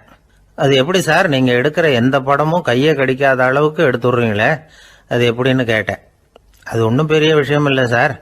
பெண்களுக்குன்னு சில உருக்கமான காட்சிகள், இளைஞர்களுக்குன்னு சில நடனங்கள், அடிதடி காட்சிகள், அப்புறம் வயசானவங்களுக்குன்னு சில ஆன்மீக காட்சிகள், சின்ன பிள்ளைங்களுக்கு சிரிப்பு, இப்படி எல்லாமும் சேர்த்து நான் படம் எடுக்கிறேன்.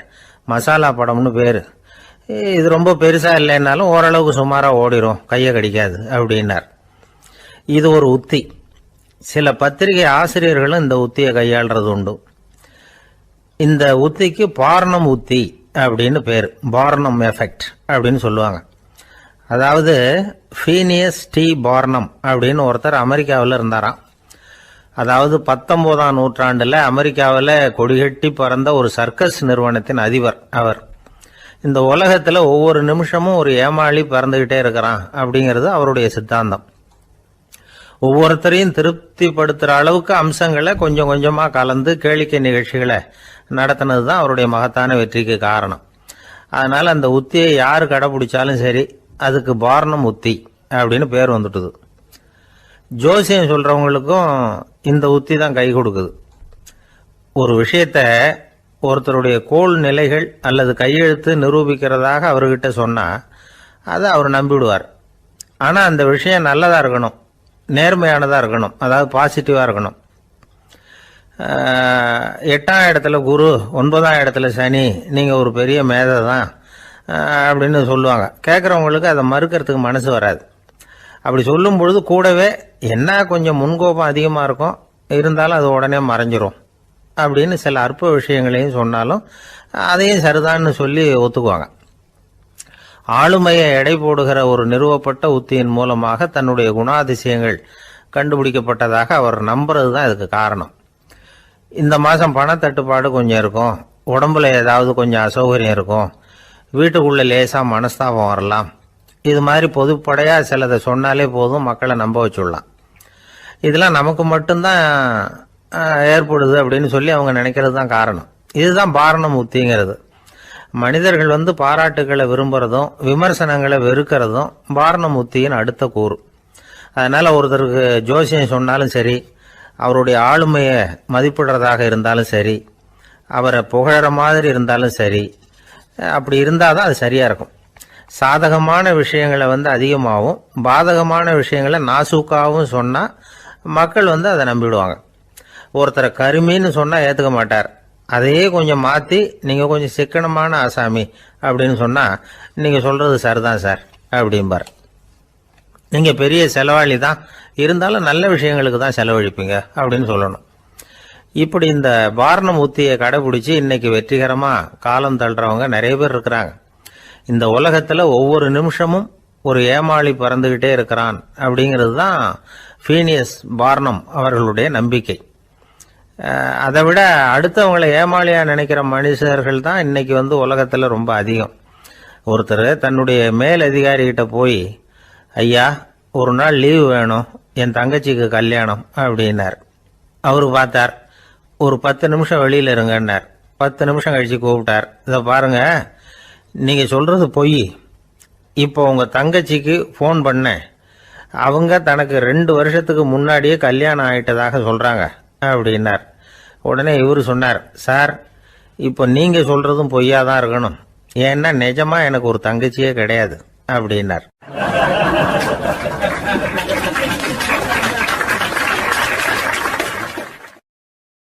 ஒரு நீதிமன்றம், அங்கே ஒரு கொலை வழக்கு சம்பந்தமாக விசாரணை நடந்துக்கிட்டு இருக்குது. அந்த வழக்கறிஞர் ரொம்ப தீவிரமாக வாதாடிக்கிட்டு இருக்கிறார். தன்னுடைய கட்சிக்காரர் நிரபராதிங்கிறது அவருக்கு நல்லா தெரியும். அதனால தான் அவர் சார்பாக வாதாடுறதுக்கே ஒத்துக்கிட்டார். அப்படி அவர் மும்முரமாக வாதாடிக்கிட்டு இருக்கிற சமயத்தில் அவசரமாக தந்தி ஒன்று சேர்ந்தது. அதை வாங்கி படித்து பார்த்தார். அதுக்கப்புறம் அதை மடித்து தன்னுடைய கோட்டு பையில் வச்சுக்கிட்டு தொடர்ந்து வாதாட ஆரம்பிச்சிட்டார். பேசி முடித்தார். அதுக்கப்புறம் அங்கே கோர்ட்டில் இருந்த சக வக்கீல்கள் அவர்கிட்ட வந்தாங்க. தந்தி ஒன்று வந்ததே, என்ன விஷயம் அப்படின்னு விசாரிச்சாங்களாம். அப்போ அவர் சொல்லியிருக்கிறார், ஊரில் சிகிச்சைக்காக போயிருந்த என்னுடைய மனைவி இறந்து போனதாக தந்தி வந்திருக்குது அப்படின்னாராம். மற்ற வக்கீல்களுக்கு அதிர்ச்சி. என்னங்க இது, மனைவி இறந்ததை விட கேஸு முக்கியமாக உங்களுக்கு அப்படின்னு கேட்டிருக்கிறாங்க. இறந்து போன என் மனைவி மறுபடியும் திரும்பி வர போகிறதில்ல, ஆனால் என்னுடைய கட்சிக்காரர் ஒரு கொலை வழக்கில் மாட்டிக்கிட்டார், அவரும் நிரபராதி, அவர் உசிரை நான் காப்பாற்ற வேணாமா, இதுதான் என்னுடைய கடமை அப்படின்னாராம். இப்படி இவர் சொன்னதும் எல்லாரும் அப்படியே திகைச்சு போய் நின்றுட்டாங்களாம். சரி, கடமைக்கு முக்கியத்துவம் கொடுத்த அந்த வழக்கறிஞர் யார் தெரியுமா? அவர் தான் இரும்பு மனிதர் சர்தார் வல்லபாய் பட்டேல். குஜராத் மாநிலத்தில் 1875 அக்டோபர் 31 அன்றைக்கு ஜாவேரி பாய் அப்படிங்கிறவருக்கு 4வது பிள்ளையா அவர் பிறந்தாராம். இந்த ஜாவேரி பாய் யார் தெரியுமா? ஜான்சி ராணி லட்சுமி பாய் போர் படையில் ஒரு வீரராக பணிபுரிஞ்சவர். இளம் வயசில் வல்லபாய் பட்டேல் ரொம்ப சிரமப்பட்டு படிச்சிருக்கார். விடாமுயற்சி வெற்றியை கொடுத்தது.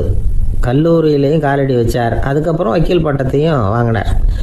பிரிட்டிஷ் ஆட்சி நடந்துக்கிட்டு இருந்த சமயம் குஜராத்தை சேர்ந்த பர்டோலி தாலுக்காவில் விவசாயிகள் மேலே அரசாங்கம் திடீர்னு நில வரியை வசதி விட்டு தான். ஏழை விவசாயிகள் ரொம்ப கஷ்டப்பட்டுருக்காங்க. அரசாங்கம் வரி செலுத்தாத விவசாயிகளின் நிலங்களையெல்லாம் ஜப்தி செஞ்சுதான். அரசாங்கத்தை எதிர்க்கிறவங்களையெல்லாம் கைது பண்ணி சிறையில் அடைச்சுட்டாங்களாம். சில பேர் வீடு வாசல் ஆடு மாட்டையெல்லாம் விற்று கூட வரி கட்ட வேண்டிய நிலைமைக்கு ஆளாயிட்டாங்க.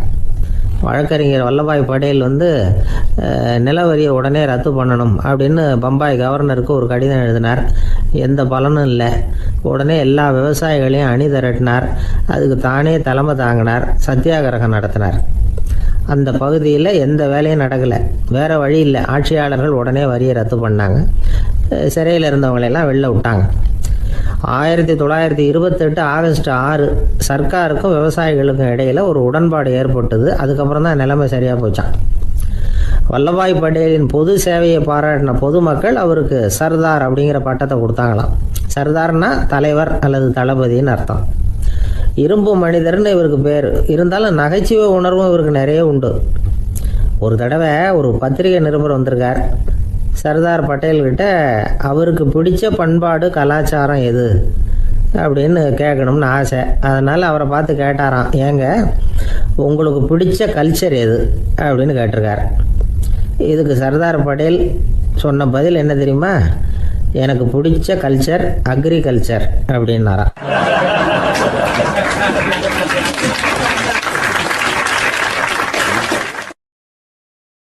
ஒரு சராசரி மனிதனுடைய இயல்பு என்ன? இன்பம் வந்தால் துள்ளி குதிப்பான், துன்பம் வந்தால் சோர்ந்து போய் ஒரு மூலையில் உட்காந்துருவான். இவன் தான் சராசரி மனிதன். ஆனால் ஒருத்தன் இன்பம் வந்தால் அதுக்காக மகிழ்ச்சி அடையிறதில்ல, துன்பம் வந்தால் அதுக்காக சோர்ந்து போகிறதில்ல அப்படின்னு வச்சுக்கோங்க. அப்படி இருந்தால் அவன் சாதாரண ஆள் கிடையாது. ஒரு ஊரில் ஒரு ஞானி இருந்தார். அவரை தேடிட்டு ஒரு பெரியவர் வந்தார். ஐயா, ஞானத்தில் சிறந்த ஞானம் எது அப்படின்னு கேட்டாராம். இதுக்கு அந்த ஞானி என்ன பதில் சொன்னார் தெரியுமா? இன்பத்தினால மகிழ்ச்சி அடையாமலும் துன்பத்தினால சோர்வு அடையாமலும் இருக்கிறது தான் அந்த ஞானம், பெரிய ஞானம் அப்படின்னாராம். சரி சுவாமி, அப்படிப்பட்ட ஞானம் உங்களுக்கு எப்படி வந்ததுன்னு கேட்டிருக்காரு இவர். அதை நான் ஒரு கழுதைகிட்ட இருந்து கற்றுக்கிட்டேன் அப்படின்னாராம் அவர். இவருக்கு ஒன்றும் புரியல, ஒரு மாதிரியாக முழிச்சிருக்கிறார். இதை அவர் புரிஞ்சுக்கிட்டார். நீங்கள் நாளைக்கு காலையில் நம்முடைய ஆசிரமத்துக்கு வாங்க, புரிய வைக்கிறேன்னாராம். சரின்னு அவர் போயிட்டார். மறுநாள் காலையில் ஆசிரமத்துக்கு வந்து சேர்ந்தார். ஞானி அவரை கூப்பிட்டு உட்கார வச்சார். வாங்க, வந்து இப்படி உட்காருங்க, கொஞ்ச நேரத்தில் இந்த வழியாக ஒரு கழுதை போகும், அதை கவனித்து பாருங்கன்னாராம். இவருக்கு இன்னமும் ஒன்றும் புரியாமல் போச்சு, ஒரே குழப்பம். இருந்தாலும் அந்த ஞானி சொன்னது மாதிரியே உட்காந்துருக்கிறார். கொஞ்ச நேரத்தில் அந்த வழியாக ஒரு கழுதை போச்சு. அது முதுக நிறைய அழுக்கு மூட்டைகள், அதை சுமந்துக்கிட்டு போகுது. ஒரு சலவை தொழிலாளி அதை ஓட்டிகிட்டு போகிறார். கொஞ்சம் தூரத்தில் ஒரு ஆறு இருக்குது. அங்கே போய் துணியெல்லாம் சுத்தப்படுத்திக்கிட்டு சாயந்தரமாக திரும்பி இந்த வழியாகவே வருவாங்க. ஞானி சொன்னது மாதிரியே இந்த பெரியவர் அழுக்கு மூட்டையை சுமந்துக்கிட்டு போகிற அந்த கழுதையை கவனித்தார். கழுதை போயிட்டுது. அதுக்கப்புறம் ஞானியை திரும்பி பார்த்தார். இப்போ அந்த ஞானி சொன்னார், சாயந்தரம் வரைக்கும் நீங்கள் இங்கேயே இருக்கணும்னார். அதே மாதிரி இவர் இருந்தார். சாயந்தரமாக அந்த ஞானி சொன்னார், ஐயா, இப்போ கொஞ்ச நேரத்தில் அந்த கழுதை இந்த வழியாக திரும்பி வரும், அதையும் கவனித்து பாருங்கன்னார். இவரும் கவனித்து பார்க்குறார். கழுதை வந்தது. அது முதுகில் சலவை செய்யப்பட்ட துணி மூட்டை, அது பாட்டுக்கு சுமந்துக்கிட்டு போய்கிட்டு இருக்குது. பெரியவருக்கு ஒன்றும் புரியல, பொறுமை இழந்துட்டார். சரி சுவாமி, இந்த கழுதைக்கும் உங்கள் ஞானத்துக்கும் என்ன சம்பந்தம் அப்படின்னார். இப்போ அந்த ஞானி விளக்கினார். ஐயா, இந்த கழுதை இதே மாதிரி தினமும் காலையில் அழுக்கு மூட்டைகளை சுமந்துக்கிட்டு ஆற்றுக்கு போகுது, மாலையில் வெண்மையான சுத்தமான துணிகளை சுமந்துக்கிட்டு திரும்பி ஊருக்கு போகுது. காலையில் இது போகும்பொழுது முதுகில் அழுக்கு மூட்டைகளை சுமந்துக்கிட்டு போகிறோமேங்கிற வருத்தமும் அதுக்கு கிடையாது. சாயந்தரம் திரும்பி வரும்பொழுது சுத்தமான துணிகளை சுமந்துக்கிட்டு வர்றோமேங்கிற மகிழ்ச்சியும் அதுக்கு இல்லை. இதை பார்த்து தான் நான் அது மாதிரி ஞானத்தை கற்றுக்கிட்டேன் அப்படின்னாராம். அதனால் யார் கற்றுக் கொடுக்குறாங்க அப்படிங்கிறத விட எதை கற்றுக்கிறோம் அப்படிங்கிறது தான் முக்கியம். ஒரு சினிமா பார்க்குறோம், ஒரு அருவி கொட்டுறது மாதிரி காட்சி வருது, தண்ணீர் வழியுது. படம் முடிஞ்சதும் பார்த்தீங்கன்னா அந்த திரை என்ன நனைஞ்சு போயா இருக்கும். ஒரு தீப்பிடிச்சு எரியிற காட்சியே சினிமாவில் பார்க்குறீங்க, காட்சி முடிஞ்சதும் அந்த வெண் திரையே கருகி போயா இருக்கும். படத்தில் வர்ற தண்ணீரும் நெருப்பும் அந்த திரையை பாதிக்கிறது இல்லை. நாம் அந்த திரை மாதிரி இருக்கிறதுக்கு கற்றுக்கணுமா. அந்த பக்குவம் வந்துவிட்டதுன்னா இன்பமும் துன்பமும் நம்ம எதுவும் செய்யாது. ஒரு சினிமாவை பார்க்குற வரைக்கும் சிரிக்கலாம், அழலாம். பார்த்துட்டு வெளியில் வரும்பொழுது அழுதுகிட்டே வரக்கூடாது. ஒருத்தர் வந்தார், அப்படி படம் முடிஞ்சு வெளியில் வரும்பொழுது அருவி மாதிரி கண்ணீர் சிந்திக்கிட்டே வரார். ஏன் சார், படம் அவ்வளவு சோகமா அப்படின்னு கேட்டார். இன்னொருத்தர், இல்லை சார், கூட்டம் ரொம்ப குறைச்சல் சார், மொத்தம் படம் பார்க்க வந்தவங்களே 15 பேர் தான் சார் அப்படின்னார் கண்ணீரை தொடச்சிக்கிட்டே. அதுக்கு நீங்கள் ஏன் சார் அழறீங்கன்னு கேட்டார் அவர். இந்த படத்தோட தயாரிப்பாளரே நான் தான் சார் அப்படின்னாரா இவர்.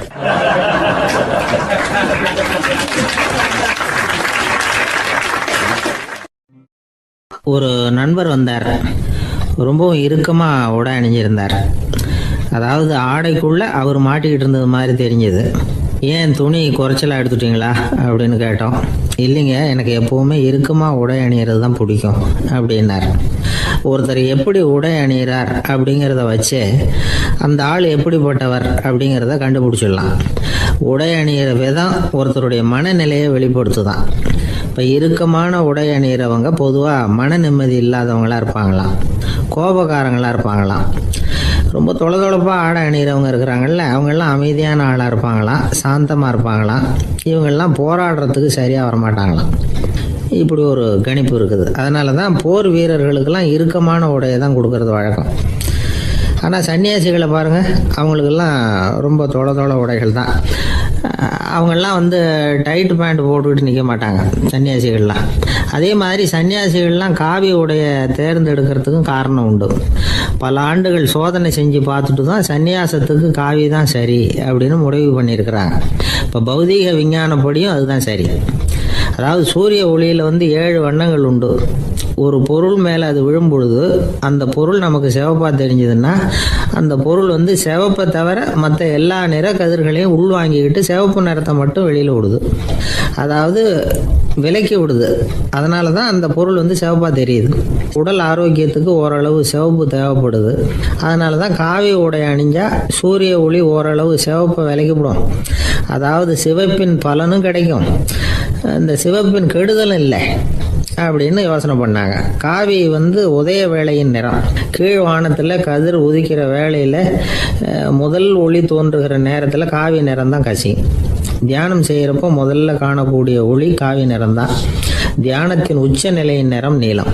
தியானம் காவி நிறத்தில் ஆரம்பமாகி நீல நிறத்தில் நிறைவடைகிறது அப்படிங்கிறார் ஓஷோ. நீலம் தியான சிகரம்.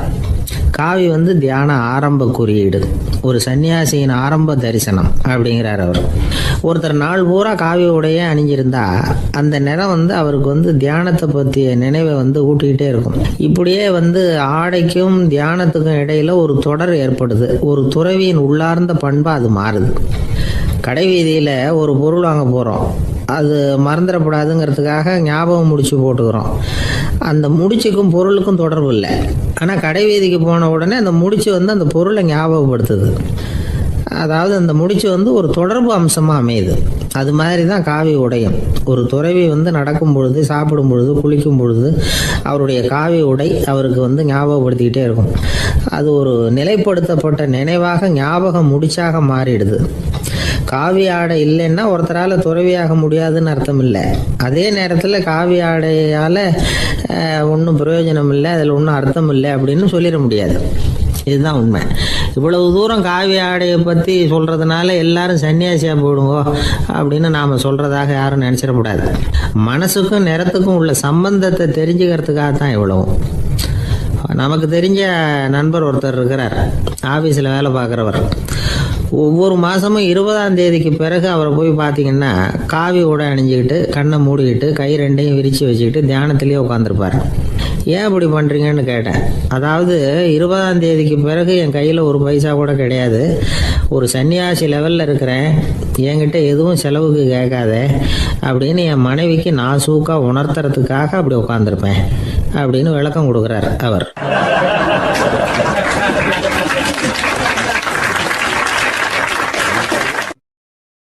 ஒருத்தர் வேகமாக நடந்து போகிறார். கடத்தெருவில் ஒரு ஸ்வீட்டு கடையை பார்க்குறார். உடனே சடன் பிரேக் போட்டது மாதிரி நிற்கிறார். ஒரு ஸ்வீட் வாங்கி சாப்பிட்லாமேன்னு மனசு சொல்லுது. டாக்டர் வேணாம்னு சொல்லியிருக்கிறார், உடம்புக்கு ஒத்துக்காது, அதனால் அது வேணாம்னு சொல்லுது அறிவு. இவர் மனசு சொல்கிறத கேட்கல, அறிவு சொல்கிறபடி கேட்குறார். அதனால் மறுபடியும் வேகமாக அங்கேருந்து நடந்து போயிடுறார். அவர் நல்ல மனுஷன். மனுஷனுக்கு அறிவும் இருக்குது, உணர்ச்சியும் இருக்குது. எதுக்கு எடுத்தாலும் உணர்ச்சி வசப்பட்டுக்கிட்டு இருக்கக்கூடாது, அறிவு வசத்தில் நாம் இருக்கணும். அப்போ தான் நாம் நல்லபடியாக வாழ முடியும். இல்லைன்னா அவஸ்தை தான். மகாபாரதத்தில் சந்தனுன்னு சொல்லி ஒரு அரசன் வர்றான். அவன் ஒரு சமயம் அறிவு வசப்படாமல் உணர்ச்சி வசப்படுறான். அதாவது ஒரு நாள் கங்கை கரையில் ஒரு அழகான பொண்ணை பார்க்குறான். இவனுடைய மனசு அவகிட்ட போயிடுது. அவளை கல்யாணம் பண்ணிக்கிறதுக்கு ஆசைப்படுறான். அந்த பொண்ணு சரின்னு சம்மதிக்கிறா. ஆனால் ஒரு நிபந்தனை போடுறா. அந்த நிபந்தனைக்கு சம்மதம்னு சொன்னாதான் உன்னை கல்யாணம் பண்ணிக்குவேன்னு சொல்றா.